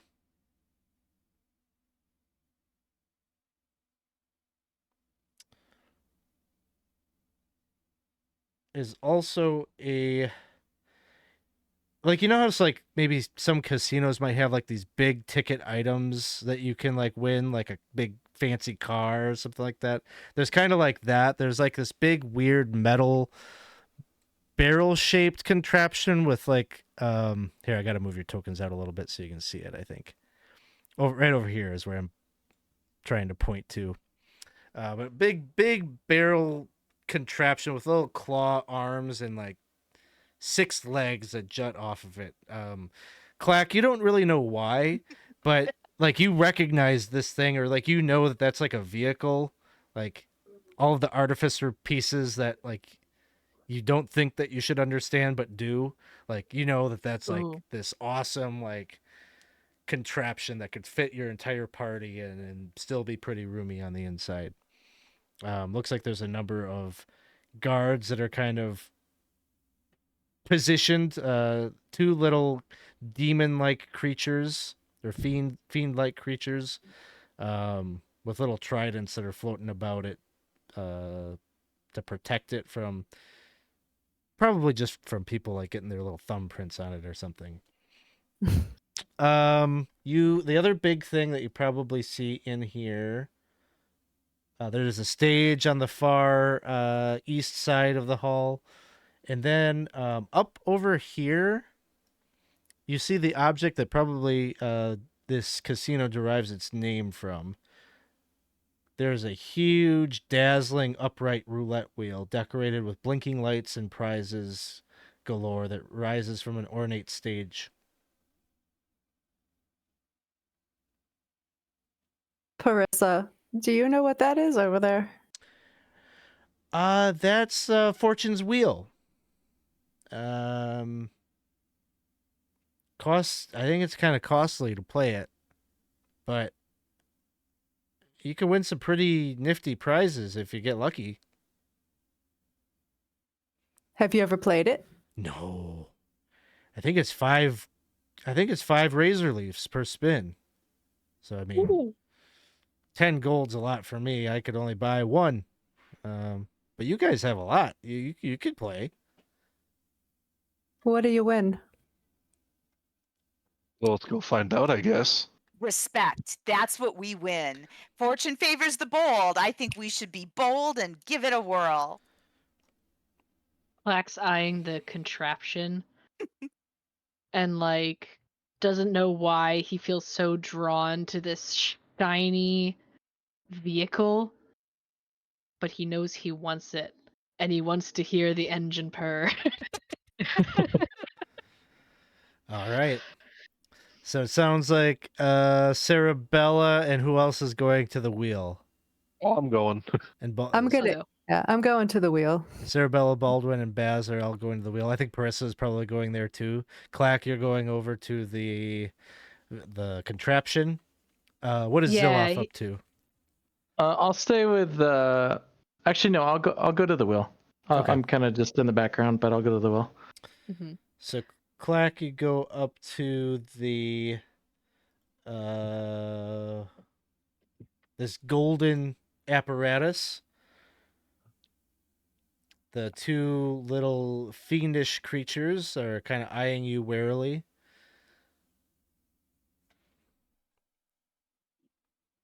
Tell me, my good sirs, what is this?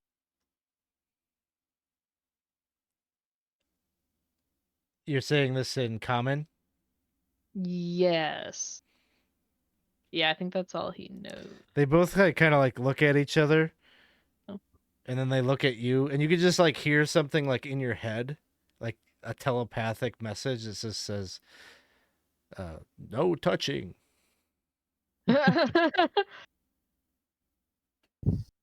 Ah. What is it? And he says it in primordial. Even though he knows that's not what they speak, but he's trying it anyway. They both look at each other again, and they kind of do a shrug, and then they communicate another message: "Win big prizes by spinning the wheel, Fortune's Wheel." Oh, that's all I needed. Thank you. And then he goes to the wheel. One of them kind of waves at you, but they have no idea what you just said to them. Can I like see if these games like can I like I don't know can I like know if they are sort of legitimate, like the games are rigged at all or anything like that? Would I have any way of like checking that, like casually? Not that I want people to know I'm looking, but would I kind of know if I Maybe looked? make an insight check. Okay.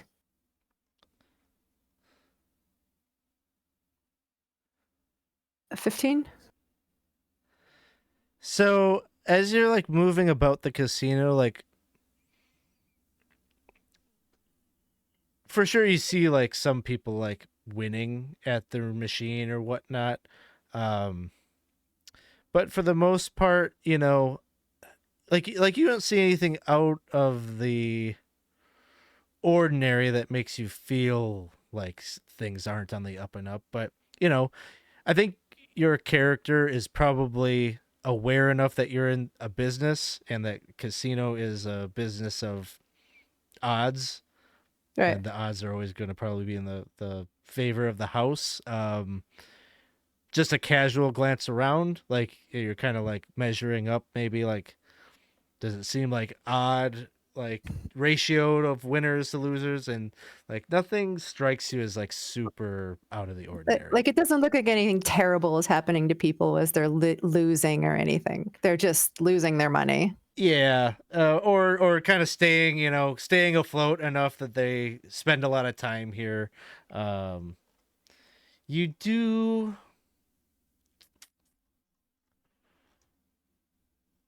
see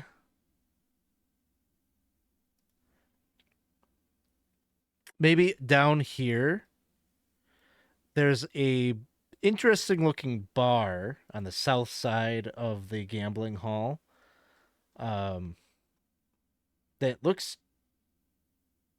like the bar looks like it has been chipped away from like a single block of ice. Oh. And it looks like almost like cold over there, like there's kind of like a frosty vapor kind of in that area. And you see a pretty incredible sight. The bartender looks like some kind of weird abominable snowman who is like shaking shakers or whatnot and pouring them into little cups and glasses that also look composed of ice.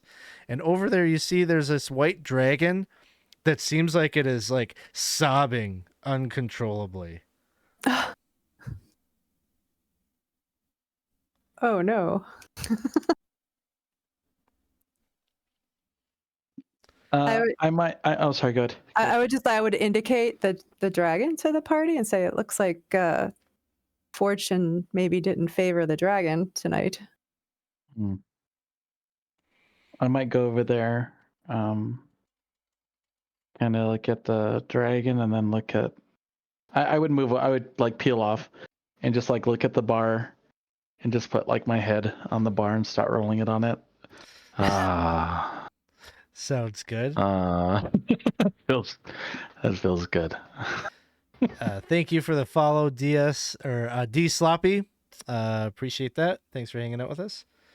So you go and put your head down on the cold ice, and you can see this white dragon is sobbing, and like his claw is like on the bar, like, and it is holding down a single gold coin that he's kind of just like swirling around on the bar top, and he's just like, I gambled it all away, friend. It's all gone.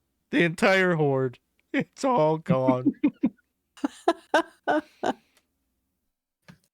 Tough. I got a bad hangover. Yeah. I'm probably going to have one too. I can't even pay my bar tab. What is it? What's his bar tab? How much is the it? big abominable snowman? Can he talk?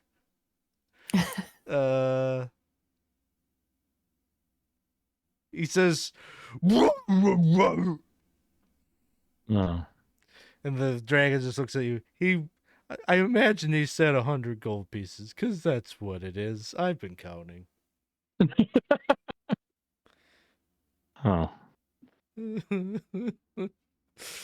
100 gold pieces. Where am I going to find 100 gold pieces? I don't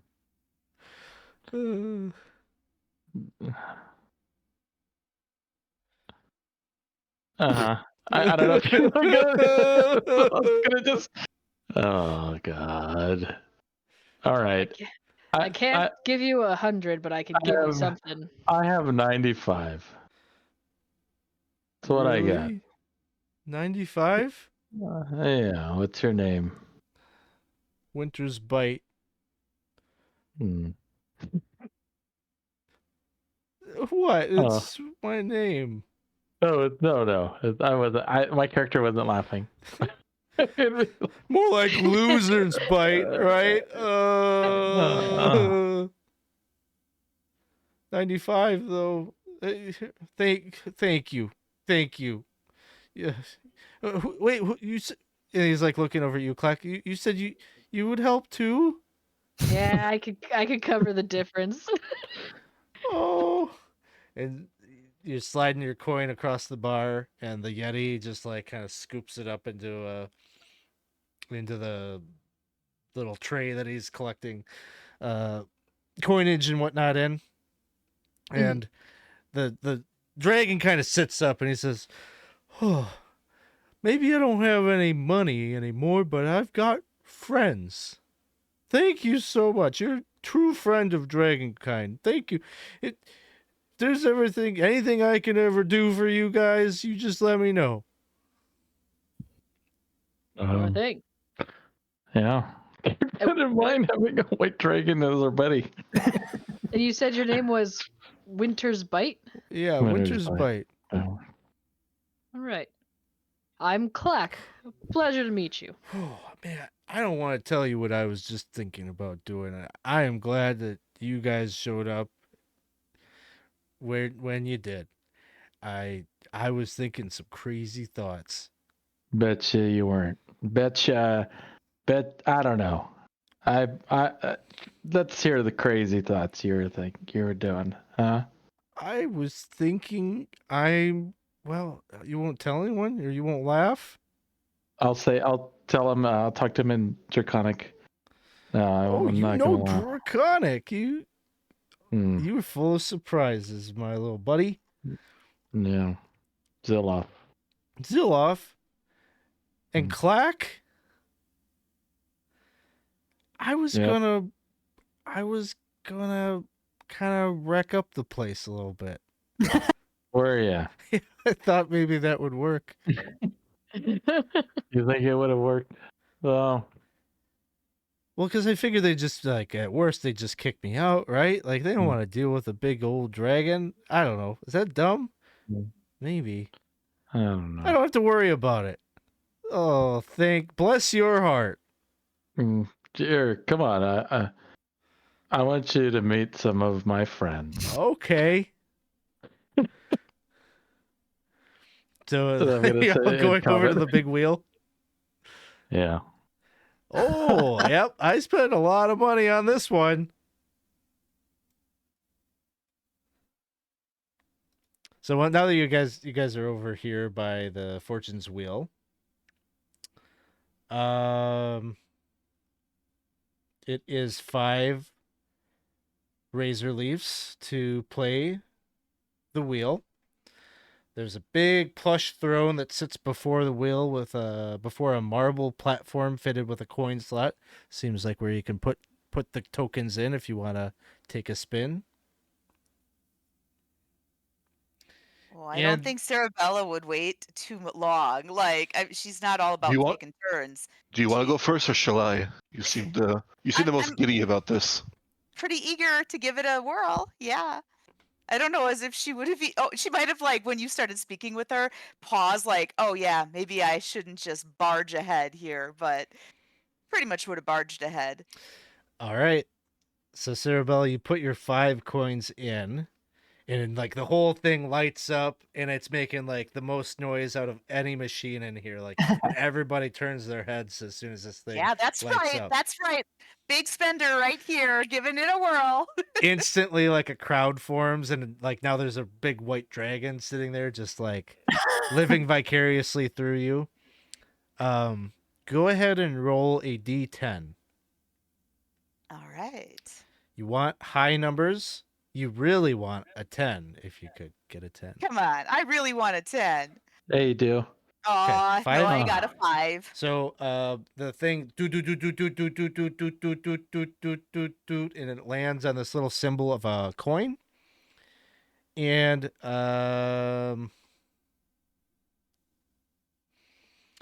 basically on the stage as soon as it lands, you see this little bag, this little satin red bag, just like the one I think that you got your tokens in, like apparates like on the stage, just magically appears, and inside are 50 gold pieces. Right. Well, Oh, not too that's bad. something. That's something. I mean, I basically broke even. So, but I have 5 more of these razor leaf things, right? So I'm going to do another spin before I leave. So Come on, big money. one thing that you see when you like step up to try to play it again, there's like a arcane lettering like appears. It just says like 1 play per 24 hours. Oh man. Per person. Per Ah. person. Okay. All right. Well, I'll So pick other up my people little could bag. try. Okay. Well, not bad. Congrats on that. At least you didn't lose anything. Yeah, that's a good attitude. You hold on to that. I Your lost turn. plenty. I lost playing a coin in a place like this before. I'll go next. All right. Man, this seems very irresponsible for someone who just got robbed of everything they own. So what do I know, right? Roll a D10. d10. Oh, a 7. Doot, doot, doot, doot, doot, doot, doot, doot, doot, doot, doot, doot, doot. It lands on a symbol that looks like a flask and a crystalline container with a stopper in it that has a strange symbol etched into the glasswork. It appears on the stage. Essentially, this is a flask of holy water.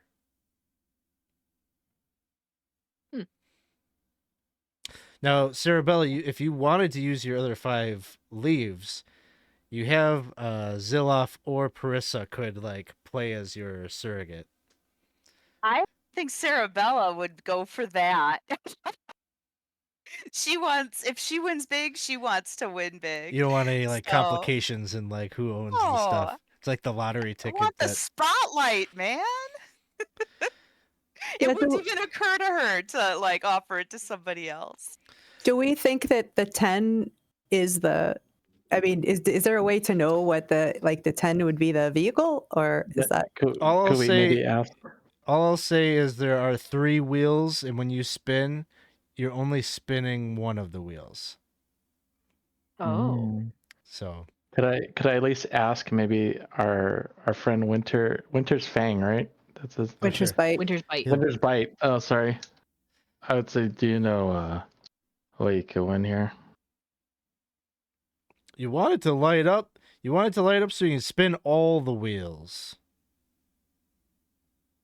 But you got to get the bonus rounds. Mm. Bonus spins. Mm, So that's what the 10 going is. for it. Is additional. You want to be able to spin as many of the wheels as you can. I'll Bigger go for it. prize. Are you going to go? D10. Yeah. D10. Let's see. Let me know if you see it first, because I haven't even seen Four. the other one come in. Four. Oh. It lands on a stein. And you win a free drink at the Ice Lounge. You get a little drink token. Oh. He looks back at the vehicle with like a little oh. Can I'm going to ask by whoever had the person whoever led you here, whoever drew that map. What did they say? We were meeting them here, or why are we here? Oh, live a little. Come on, play a game. We've been tracked down. People have tried to kill us. People have tried to arrest us. Now we're in a place where we can eat and play games, and you wanna get to work right away? Come on. No, I want to little. know who we were waiting for. We're waiting for. No, I can't tell you now. You cleaned it off of me. It was at Believe- Shemeska. Yes. I believe that's what Yeah. the letter Yes. mentioned. So we're She said supposed to. she would be down in the note that we all got, oh, right? that's what Said it she'd said. be down. So impress her. Roll big. Then she'll come and talk to you first. I don't think this is a very good. I don't like my options here, but I will. I mean, I guess I'll go and try it. I'm not much of a gambler.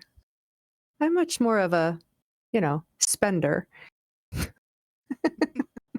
While you're conversing, you're sitting here in front of the wheel. Like some of the crowd starts to kind of disperse as they, as soon as they notice that like no one else is immediately jumping up there. And you think that maybe that's the reason, but then you notice there's like these three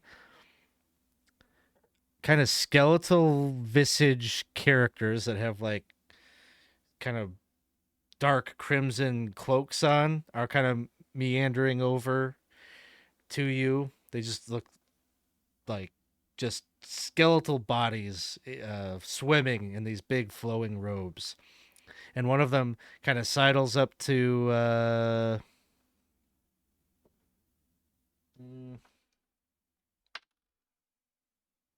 goes over to Clack and puts its arm around you and says, "Oh man, I've lost an arm and a leg to this one."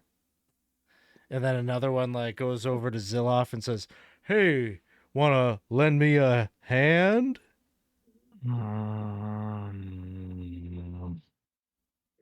You guys are punny. Yeah. We're You guys Vecna impersonators. Impersonators. Is that a popular gig here?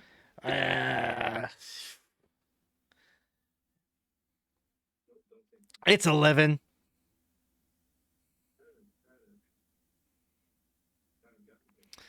What? What? You're very good. You're very good. Do you have a show here? Do you perform here? Yeah, we're here every night. You can catch us at 10, 11:30, 2, 4:30, 6, Wow. and we got one at 8. Sounds like you're hardworking show Popular. people. Yeah. Well,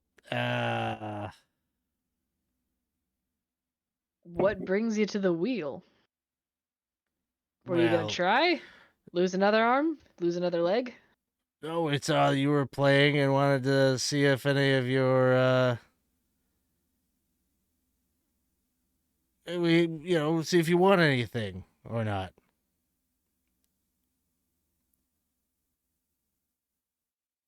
Got this bottle. Oh, hey, whoa, hey, guys, put that away.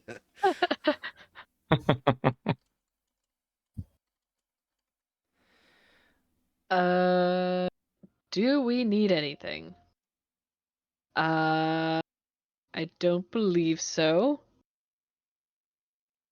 And he's gonna kind of like look to the group and be like, should we take our meeting or what do you think? Well, I think from the sounds of it, she's meeting us. That's Huh. why I was trying to give her a bit of a like, hey, look at us using the gift you gave us in a very appreciative way. That is true. Does I'm blanking on her name. What was her name again?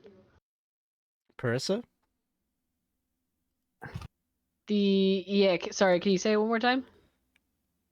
Who? Parissa is our helper. Oh, okay, the one we're Shemeshka? supposed to be meeting. Shemeska. Shemeshka. Does Clackwood ask, does Shemeska come to your shows? She wouldn't be caught dead at our shows. Another joke. It, yeah, it is.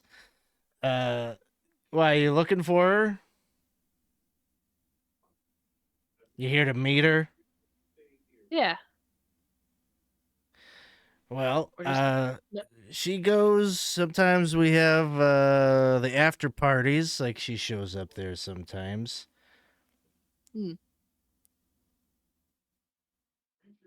Okay.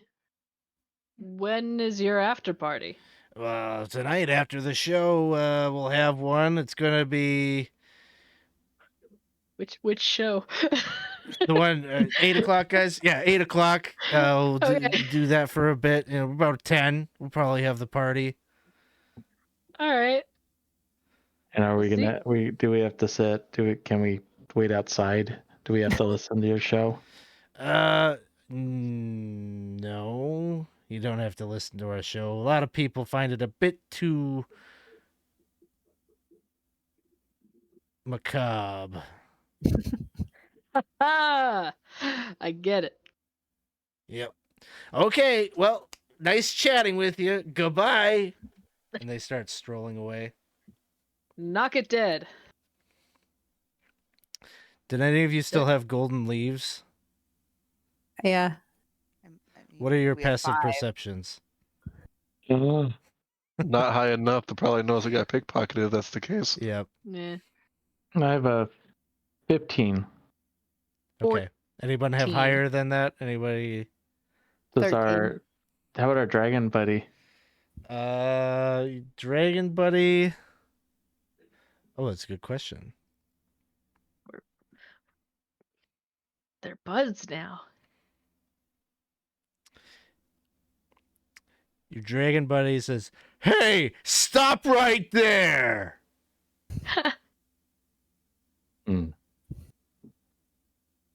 Huh? They took something from you guys that doesn't belong to them. They who? Oh. If you guys don't want to be chili bones, I suggest you give them back their stuff. What? It's about as good as their material. I like And then it. they stop and they're like, you just see like they raise up their arms and like drop the little bags that had your razor leaves, and they say, looks like we're in a pickle. Goodbye. They like kind of run off. They instantly like shapeshift or change into like different patrons, like they do like kind of like what Baz did earlier in the day, and they kind of scatter, and so you maybe realize that they're changelings or doppelgangers or something themselves. So they don't perform here at 8 o'clock. They probably don't anymore. Not if I'm around. I tell you, their act sucks. It's so bad. I don't know how they get so many time slots. All right, buddy.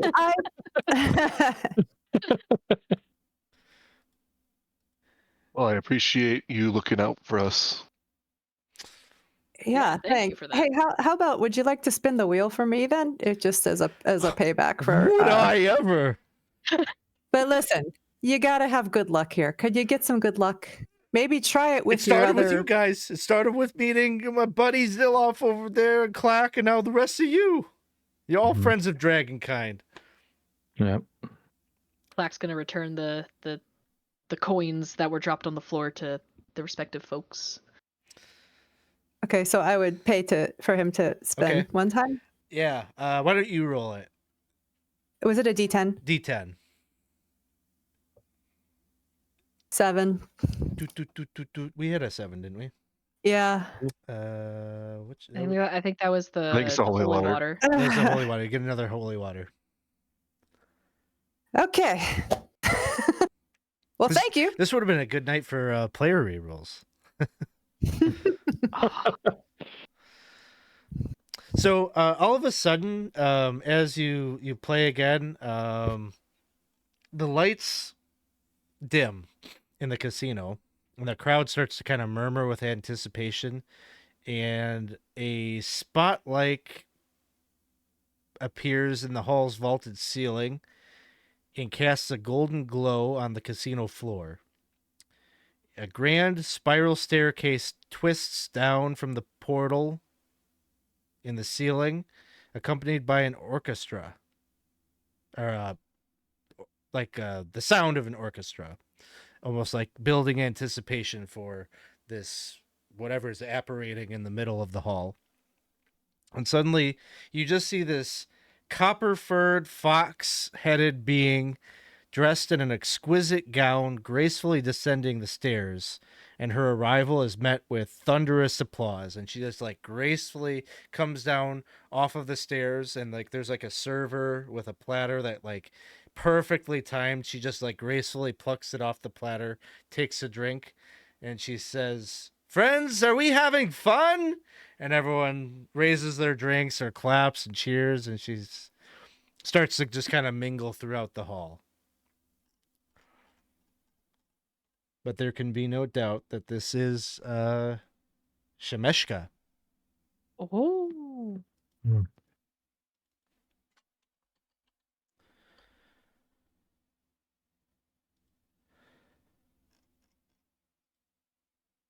Well, that was quite a grandiose entrance.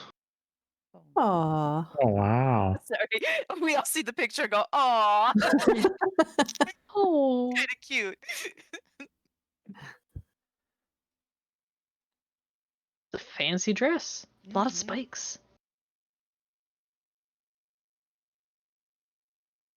So you just see that she's like kind of making her way through, and seems like almost like this feeling like everybody wants to have a conversation with her, and she makes everyone here feel as if they have some kind of parasocial relationship with her, that she knows like each and every one of them, and she makes the time and has like a little interaction with just about everybody that crosses her path.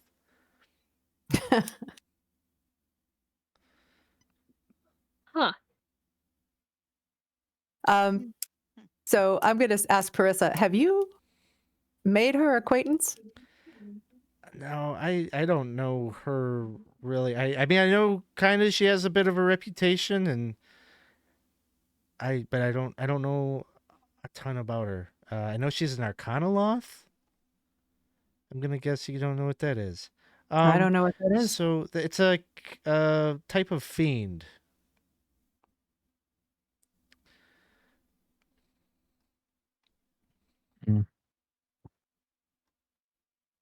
A type of Wow. fiend. Okay. Well, it might explain the imp working in the, cage and those two little floaty things with the pitchforks over there. Seems like a theme. Fiendish theme. Even her even even her staircase has oh, those are like little mephit Yeah. imp Oh, I see things. them. Yeah.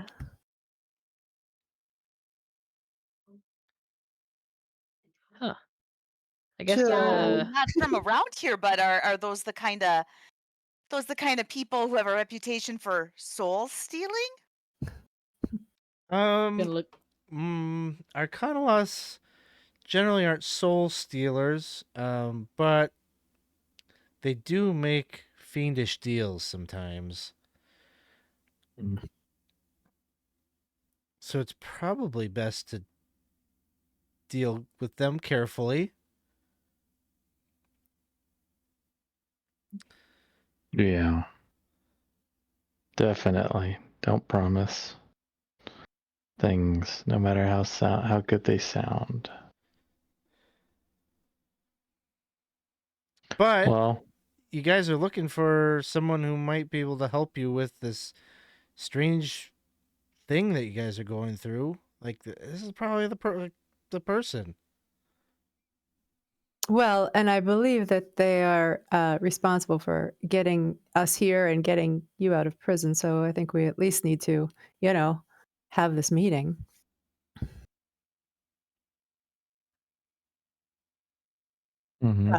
definitely. She swings her way over in your direction and she says, "Ah, my distinguished guests, lovely to have you here. I'm glad you all made it, and without any pending charges. Are you enjoying yourself? Is the entertainment up to your satisfaction? Taking in some Yeah. games?" Mm-hmm. We're having a delightful time, thanks to you. Thank you very much. Yes, thank you for the generous gifts. Of course. your tout here did well to meet with my agent, and I have heard all about you and your predicament. I'd like to talk with you further. There might be ways in which we can mutually benefit one another, but perhaps not just out here. Perhaps in private quarters we can discuss our business.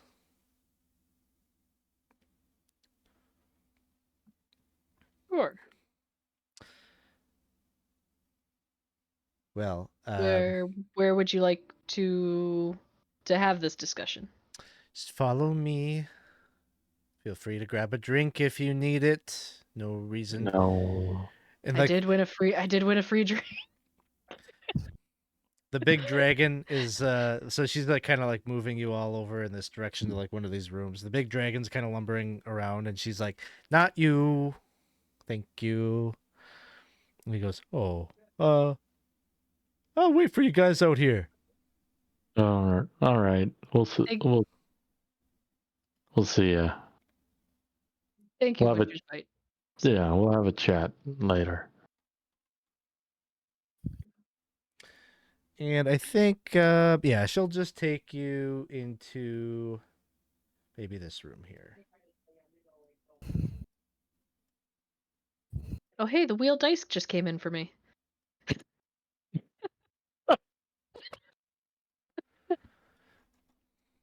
Well, that's a delay, huh? Man, I just got them the all at once. anticipation. That's why I'm like, you guys What need to did I tell me because roll? I have no idea. Wow. So Shemeshka brings you into this lavish room that has like a table, gambling table, looks like a poker table kind of set up. There's nobody in here. She closes the door, and she gestures for you. There's like a sofa in the corner. She says, "Please get comfortable. I could have refreshments brought up. There's no need for us to be uncomfortable. I have heard that your situation, that somehow, despite death, you have found your way to remain mortal, and that your spirits have not passed on, and that you have rematerialized as new forms that are foreign to you. Have you learned anything more about what is happening with you since coming to Sigil?"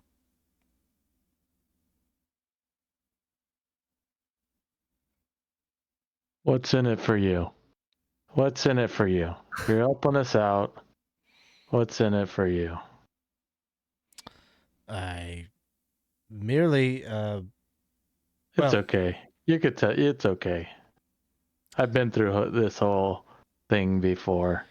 Just what's in it for you? Let's put it out there, huh? well, I would like to understand what is happening. You know, everyone is interested in what is going on with you five. It would behoove me to know who it is that I am harboring. Everyone?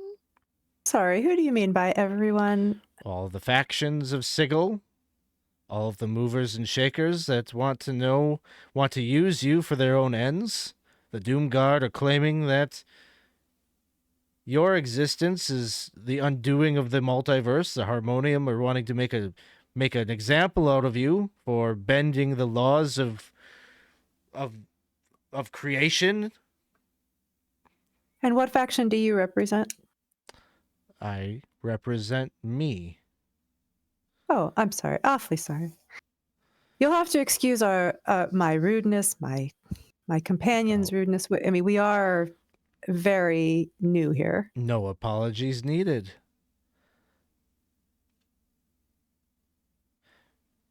I don't believe we've learned very much since we've been here. I think we would like to learn more, but we would also like to stay safe. So if I I would am like to stay safe. understanding this correctly, you're all victims in this. You are still questioning whatever it is that is happening. Yeah, I just want to go back to Nebraska. Nebraska. I don't want to be here. This is not a play. This is not my look. I see. Well, Your hair looks quite fetching tonight, by the way. I meant to tell you when I saw you. Thank I you. appreciate that. Oh, but I you. don't think that Who are you I talking worked to? hard. I'm assuming she means me. Can't you tell? I worked hard on this. The You whole look time they were lovely, sleeping. lovely, my dear. Or they. I'm sorry. I say she because Lyra. And it's like that's right. That was a he, but that's okay. Yeah. I'll get my pronouns straight. I'm so discombobulated. So you wanted to beat us to get an upper hand in whatever our situation is what I'm understanding. Well, I heard from your tout. Your tout made an inquiry with my agent that you were looking for work. I have a job for you. This matter of once I've learned who you were, I wanted to meet you myself. I wanted to understand what is happening with you. It is quite curious. It is quite concerning. But it may be difficult to get to the root of. It may take time. So, in the meantime, if it is work that you are looking for, and perhaps now a way to stay out of the grasp of the Harmonium and whoever else is after you, perhaps it's best that you go away for a little bit anyway. So, I have need of individuals like yourselves that are unencumbered to help me track down a rogue Modron that I am trying to find. I employ a number of Modrons. I'm not sure how much time you spent out on the gaming floor, but all of the slot type games are Modrons. I also employ some in more administrative functions as well. And this one that I am trying to find did a lot of accounting work for me. Sensitive information that I would not like to fall into the wrong hands. I need him back. But he has vanished. He has left, and he has gone out into the Outlands for some time and has not returned. The Outlands. Yes. Those areas that exist down below the spire. Down from Sigil. They are areas that move away from the center of the multiverse, where the planes, the outer planes' influence is quite strong. Think of the Outlands like a wheel. As you move outward from the wheel towards the outer planes, you will find that the Outlands change and modify themselves and take on aspects of those outer planes upon which the perimeter is adjacent. It is a place where there are a number of gate towns on the outer end of this wheel that can take one to the outer planes. I think that my rogue Modron may be within one of these places. So, I need investigators. I need a group that can go out. You are a perfect lot of folk for me to hire because you have no ties to Sigil. And I think that because of your need, I can trust you. I'm not asking you for a favor. I'll pay you. How does 300 gold each upfront sound. That's much better than that delivery job we were going to get going to the kind of the same place, right? Outer Plains. Yeah. He'd look to others to see how they feel first, but he would probably say that sounds good. Could I ask about the Modron? If the Modron is storing information, this sensitive accounting information for you,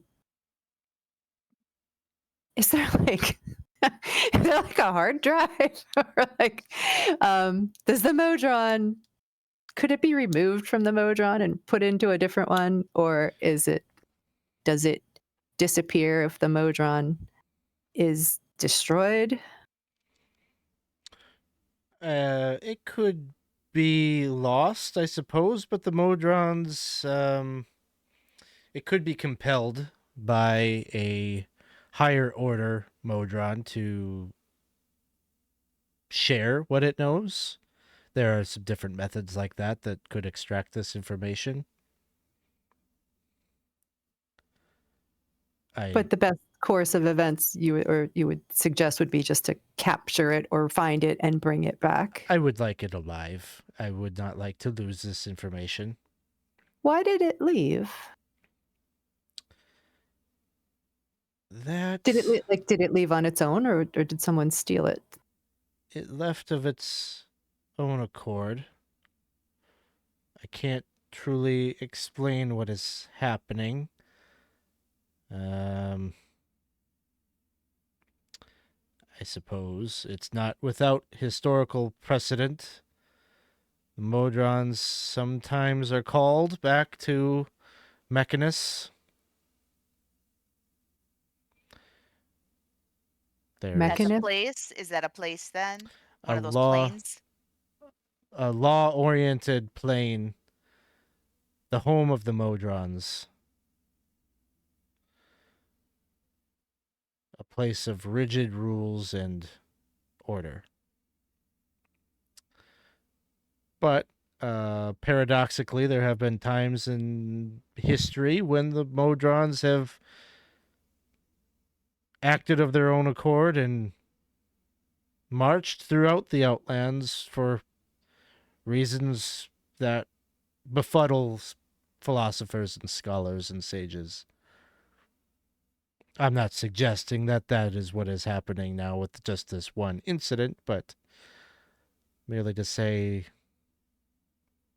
really, I have no idea how the mind of a Modron works and its instincts, or what is driving it to act as it is. I don't know anything about Modrons. Is there a way to find out more about them? Where could we learn about them? I mean, Modrons generally, I suppose you could go to really any library and there might be texts that document Yeah, we had bad luck with the library the last time we tried. Yeah, best we stay out of the library. Sounds like the Outlands seem pretty big, huh? How are we gonna be able to find a little tiny Modron of this vast, vast land? Huh? well, this was sort of what I'm paying you for, is to figure that piece out. But for starters, I'd maybe go out there and see if anyone's seen anything, talk to people in the gate towns.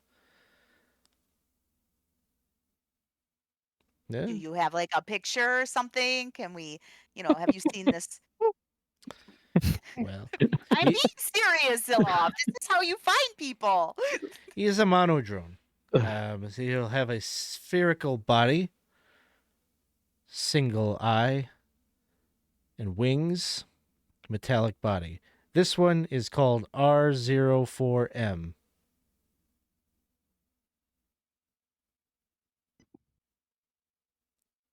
R04M. And just so you know, Zilloff is never. It's Isaac laughing. It's never Zilloff gonna be laughing. Okay. He's not laughing for.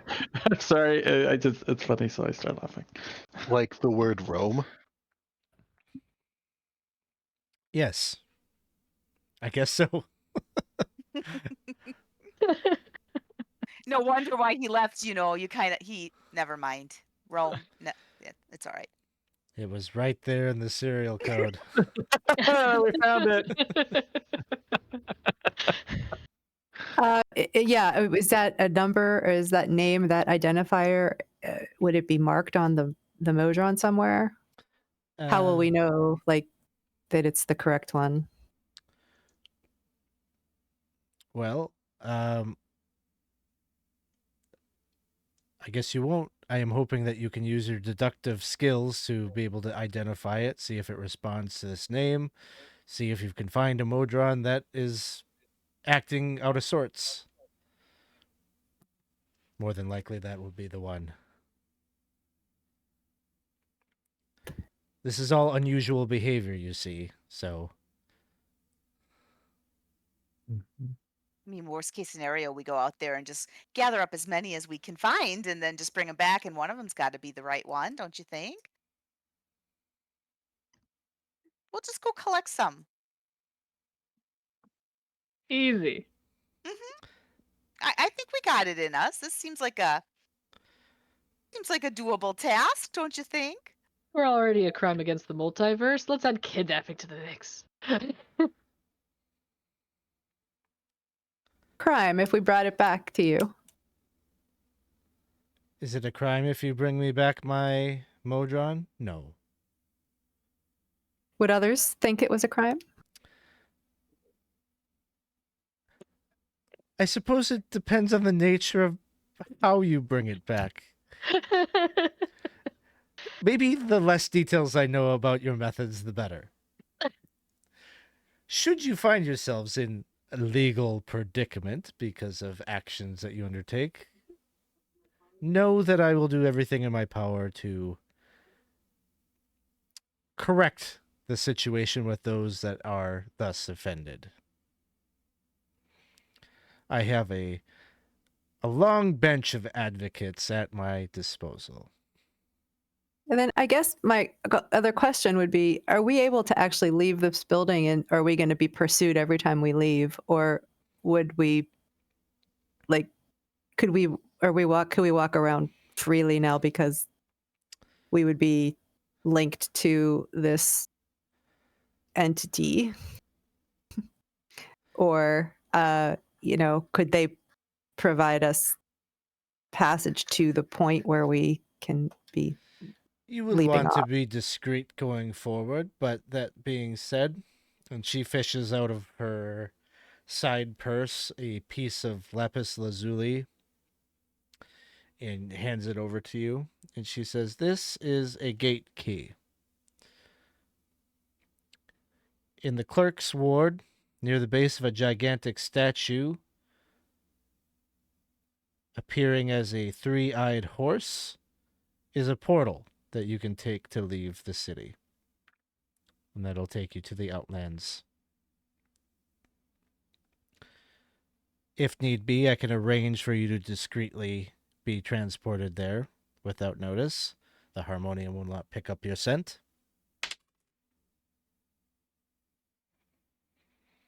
So this will activate a portal that will take us to where the Outlands. Will this activate a portal on the other side to return us to the same place in Sigil? Yes, It only works with this one particular place. correct. And it will allow us all to pass through until it closes or something like that? Yes, you will present the gem before the statue. The portal will be open for a short amount of time. I would probably have your caboose hold on to it.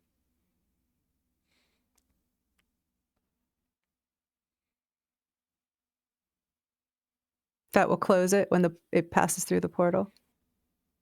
It'll close after a minute or so. I'm hearing is don't dawdle.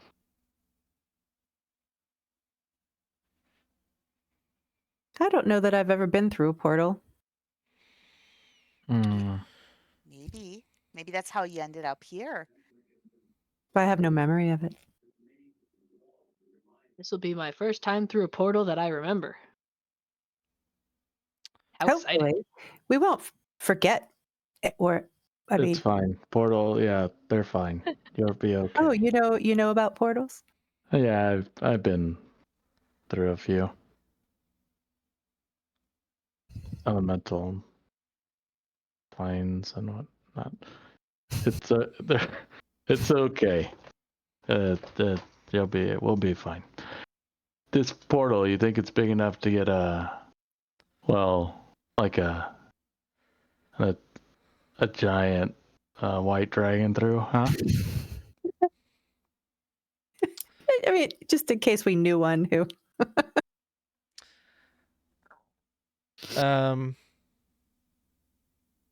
You're going to take him with you on this task? I don't know. I haven't asked him yet. Is there a reason we shouldn't? Discretion's a I pretty key one. prefer Three? that he not be a part of this. Part of discretion screams big white dragon. Come on, people. Cerebella has a point.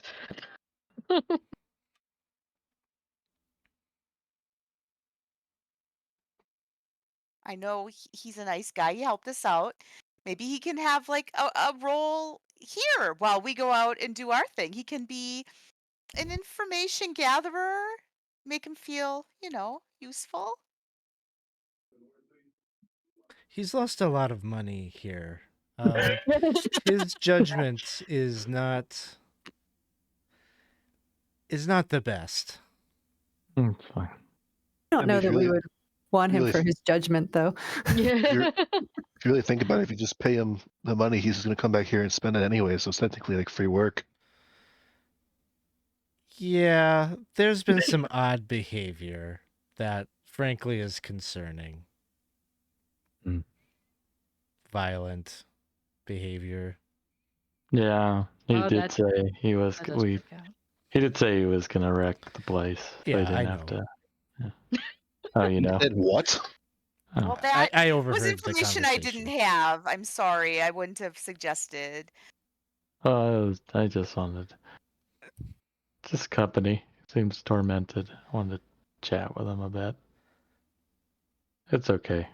Is there any place that we could get supplies or, things that we might need for the trip around here? Yes, just let me know what you need, and I will be sure to send someone out to fetch it for you. That way, you don't have to risk putting yourself in a bad situation just to buy some rations or whatnot.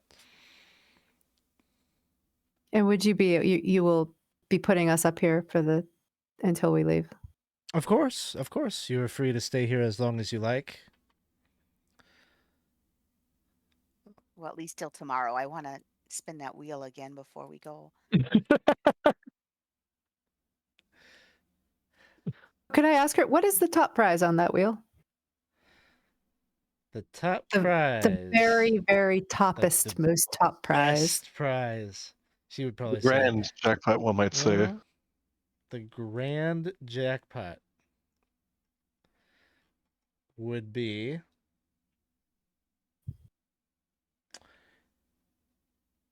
a kiss from Lady Luck herself.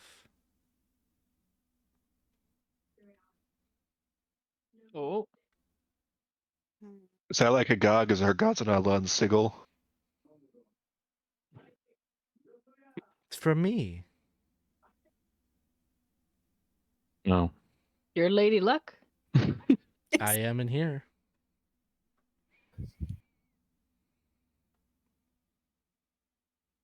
Well, don't all sound so excited. I mean, come on. That But, sounds like a pretty nice prize. Don't you think so? Wow. Yeah, we're just in awe. It takes a little bit of time to sink in. It's Is it Go ahead, lay one on me. you got to win it, You gotta Zilloff. pay to play, my friend. What does it take to get the vehicle? The shiny vehicle.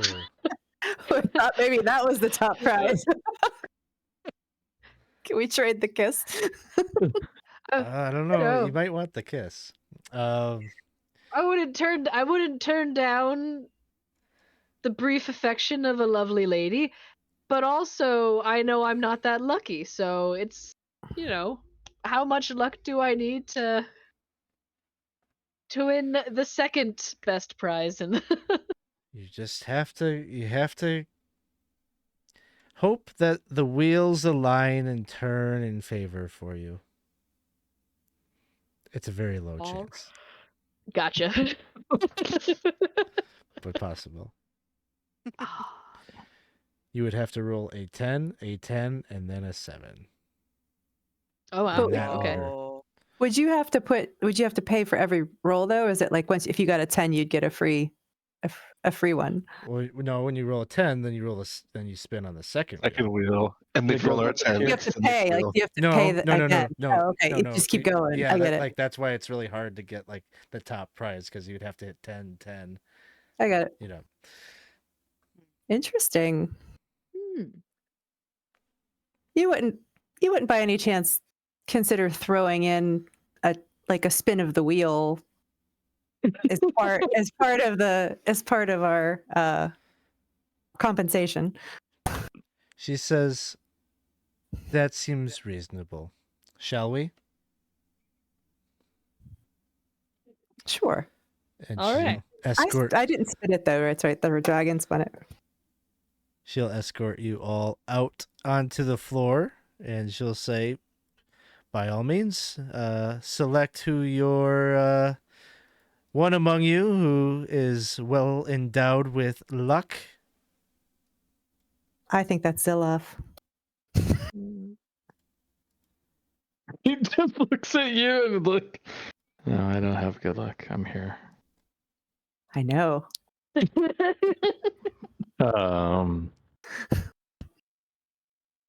This is What's the the way worst to that can change. happen? This is the way to change your fortunes. It's not. Nothing will make this better. He's gonna go and move up, and he will. Okay, there we go. D10. I'm gonna try it. Here we go. D10. I don't. He doesn't say that. Isaac says that. Here we go. Oh, come on. Oh, Wah, wah, I really wah. wanted it to be a 10 for prize. you. Oh, what was it? Is that That's a what I 3? did. It was a 3. No. Yeah. 3. Nada. It's what I deserve. I'm It's not fine. the worst roll. And I think with that, that'll be the end of the session this time around. So, But we gotta talk the chat into giving us rerolls for that machine. yeah. Come on. So you'll stay Help overnight us. here at Fortune's Wheel tonight, and for the sake of, if there's things that you want purchased or bought, just let me know in our Discord chat before next time, so we can avoid doing a shopping episode or whatever. Okay. And I think the next time that we play, it sounds like maybe Cerebella will go and do another spin of the wheel, and then probably we're heading out to Outlands, unless you guys decide to do something different. So it's pretty exciting, because that represents being done with part 1 of the adventure. Oh. We'll be moving into part 2. Ooh. So that's pretty good. What else? You guys are level 4. Technically, like, before you came to the casino, I should have had you do a level up, but we were like in an awkward place in the adventure, and so it is what it is. You guys are gonna go from level 4 to level 6, because that's how it happened. And We're helping. yeah. Yep. Woo! So Lucky. Lady Luck We made a bigger. Yeah. gave us our power. We've probably met very powerful beings that we are just like walking around with. there's just something weird happening with the multiversal glitch. Apparently when you gain a level, you gain 2. I don't know. It's like exponential power. Bonus level. I'll say this, like, it took us shorter because maybe I'll tell you at some point, but there was like a series of encounters that I was just like, I can't, it's too dumb, I can't do it. So I cut it. Now I really wanted you to do Right? it. What are they? Can we get a sneak That's- peek yeah. behind the scenes? You're the one that you hated the most. Okay. So part of it was also like you guys weren't all together, but going through the sewers, like if you go through the sewers to get to the casino, there's this part where you meet a faction that didn't cut it, and they're called the Cakers. And it's a bunch of clowns that bake cakes. And they'll fight. Like the whole thing, I'm like, why? Like, who wrote this? So, like, who came up with this? It doesn't make any sense. Whoa. We had to Yeah. fight. They fight us with cake. Did we Yeah. convince them to make muffins? Yeah. It's like super bizarre because it like thematically doesn't fit with Planescape like at all. I'm just like, was this like a Spelljammer thing that like got left on the table? Oh. That I don't know. I would have loved it. It could have been a whole session.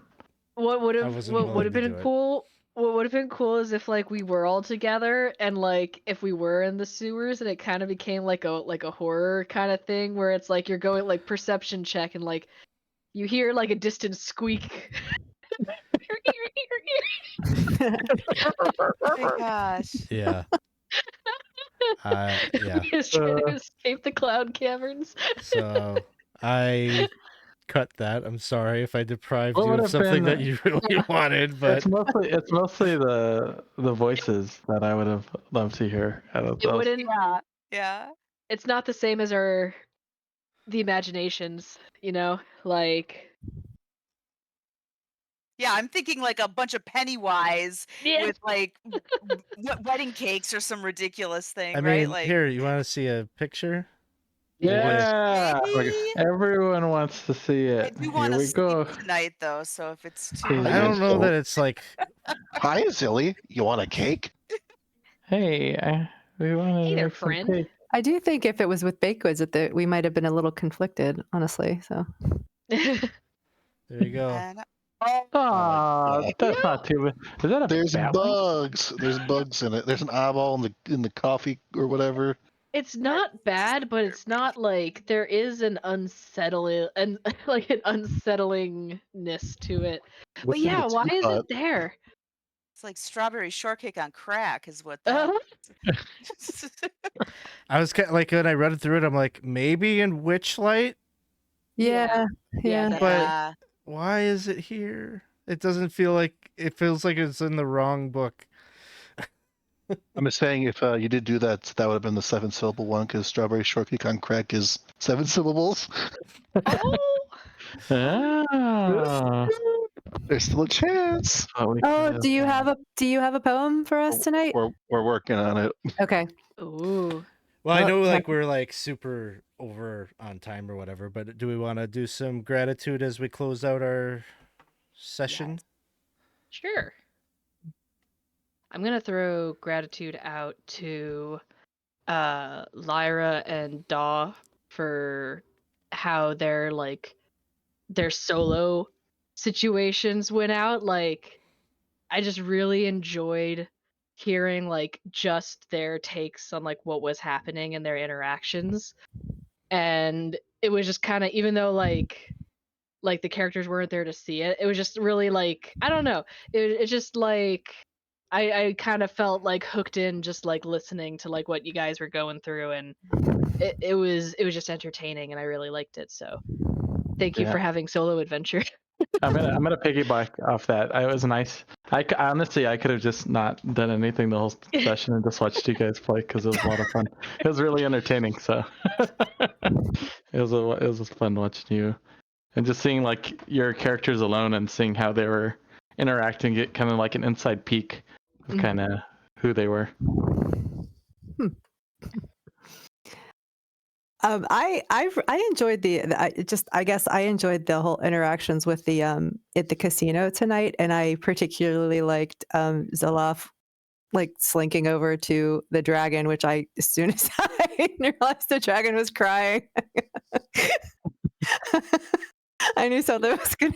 Zilloff was like, But it was great. No, it was 100% accurate. And that, I mean, it was good. And I like that. I like the idea of coming in contact with all these different side characters. These NPCs, and I sort of feel like we're skipping through a lot of what's available, but I also know we kind of are just trying to, move through things a little bit. But I like whenever we have the interactions with the NPCs, and I thought that one was particularly enjoyable tonight. So thank you. Yeah, I wanted like there were a few moments where I feel like it's just so neat to see the characters.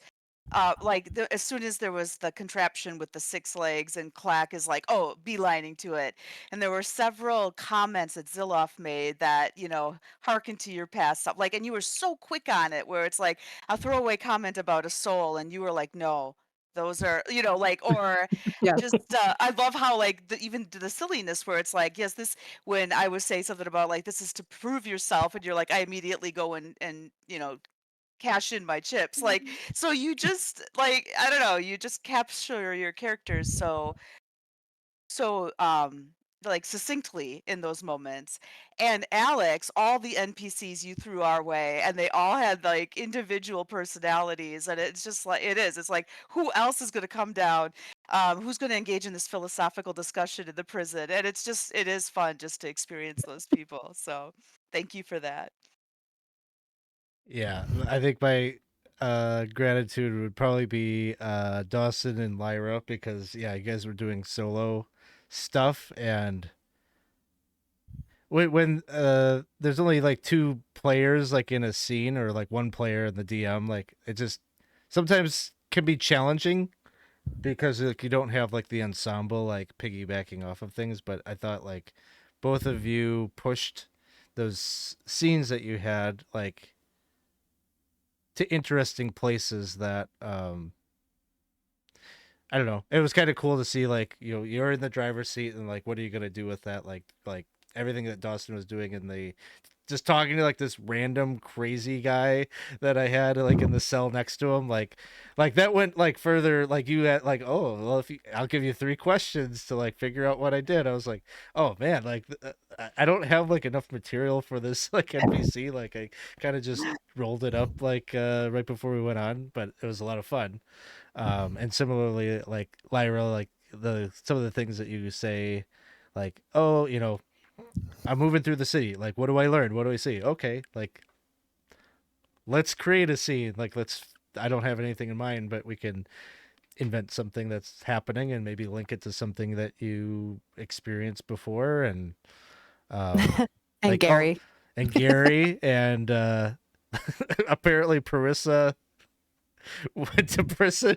I don't know where that came from, but I feel like some weird feeling that Baz and Parissa just kind of like, there's a connection there, Yeah. but I'm not sure what it is yet. It's just like I kind of feel very comfortable talking to Parissa. she's pretty like she's very I don't know, on the level, like she's got nothing to hide. She'll tell you. Yeah. So. But I want to say to Cerebella, I know I'm throwing out extra gratitude here, but I liked you whenever I complimented your hair. I liked you going up against like the fiend. Like, of course she's talking to me. It was great. I love the character. I love the character. Yeah, A you little beat me more to that. ballsy than I am in real life, so it's I appreciate that. When Yeah, she goes walking down, she's this fox with this gown. You're like, she's talking to me. It's great. yeah, mine was pretty much the exact same thing. Just like any Cerebella thing is just I enjoy. Just like Yeah, that. Just like totally. happened. The great corn queen from the state of Nebraska, showing us how it's done and stuff. Right. I got the next poem ready. Yeah, you do. It Come on. took a little too long on this one. Here in Gilded Halls, raise the stakes and roll the dice. Turn a fortune's wheel, because that's 5 syllables. Ooh. Nice. Ooh. Nice. I just love your poems. It's so good.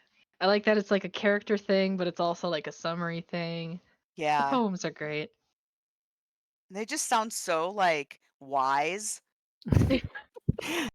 It makes you think that what we're doing here is important. So Not. So profound. We're gambling.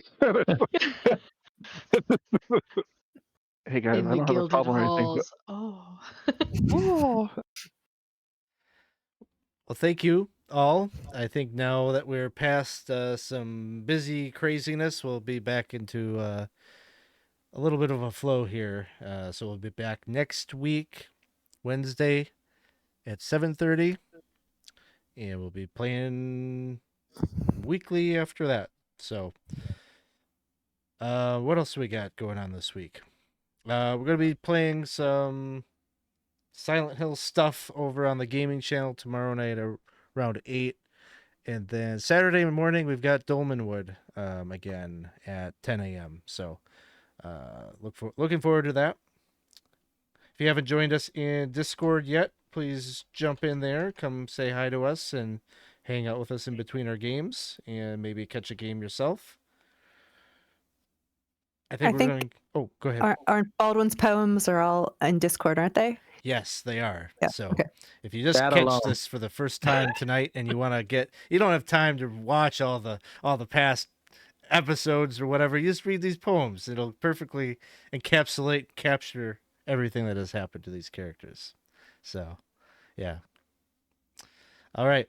I think we'll pass a raid over to. Let's go raid Roll Positive Gaming and see what they're up to. Thanks, everyone. We'll catch you next time. Thank you.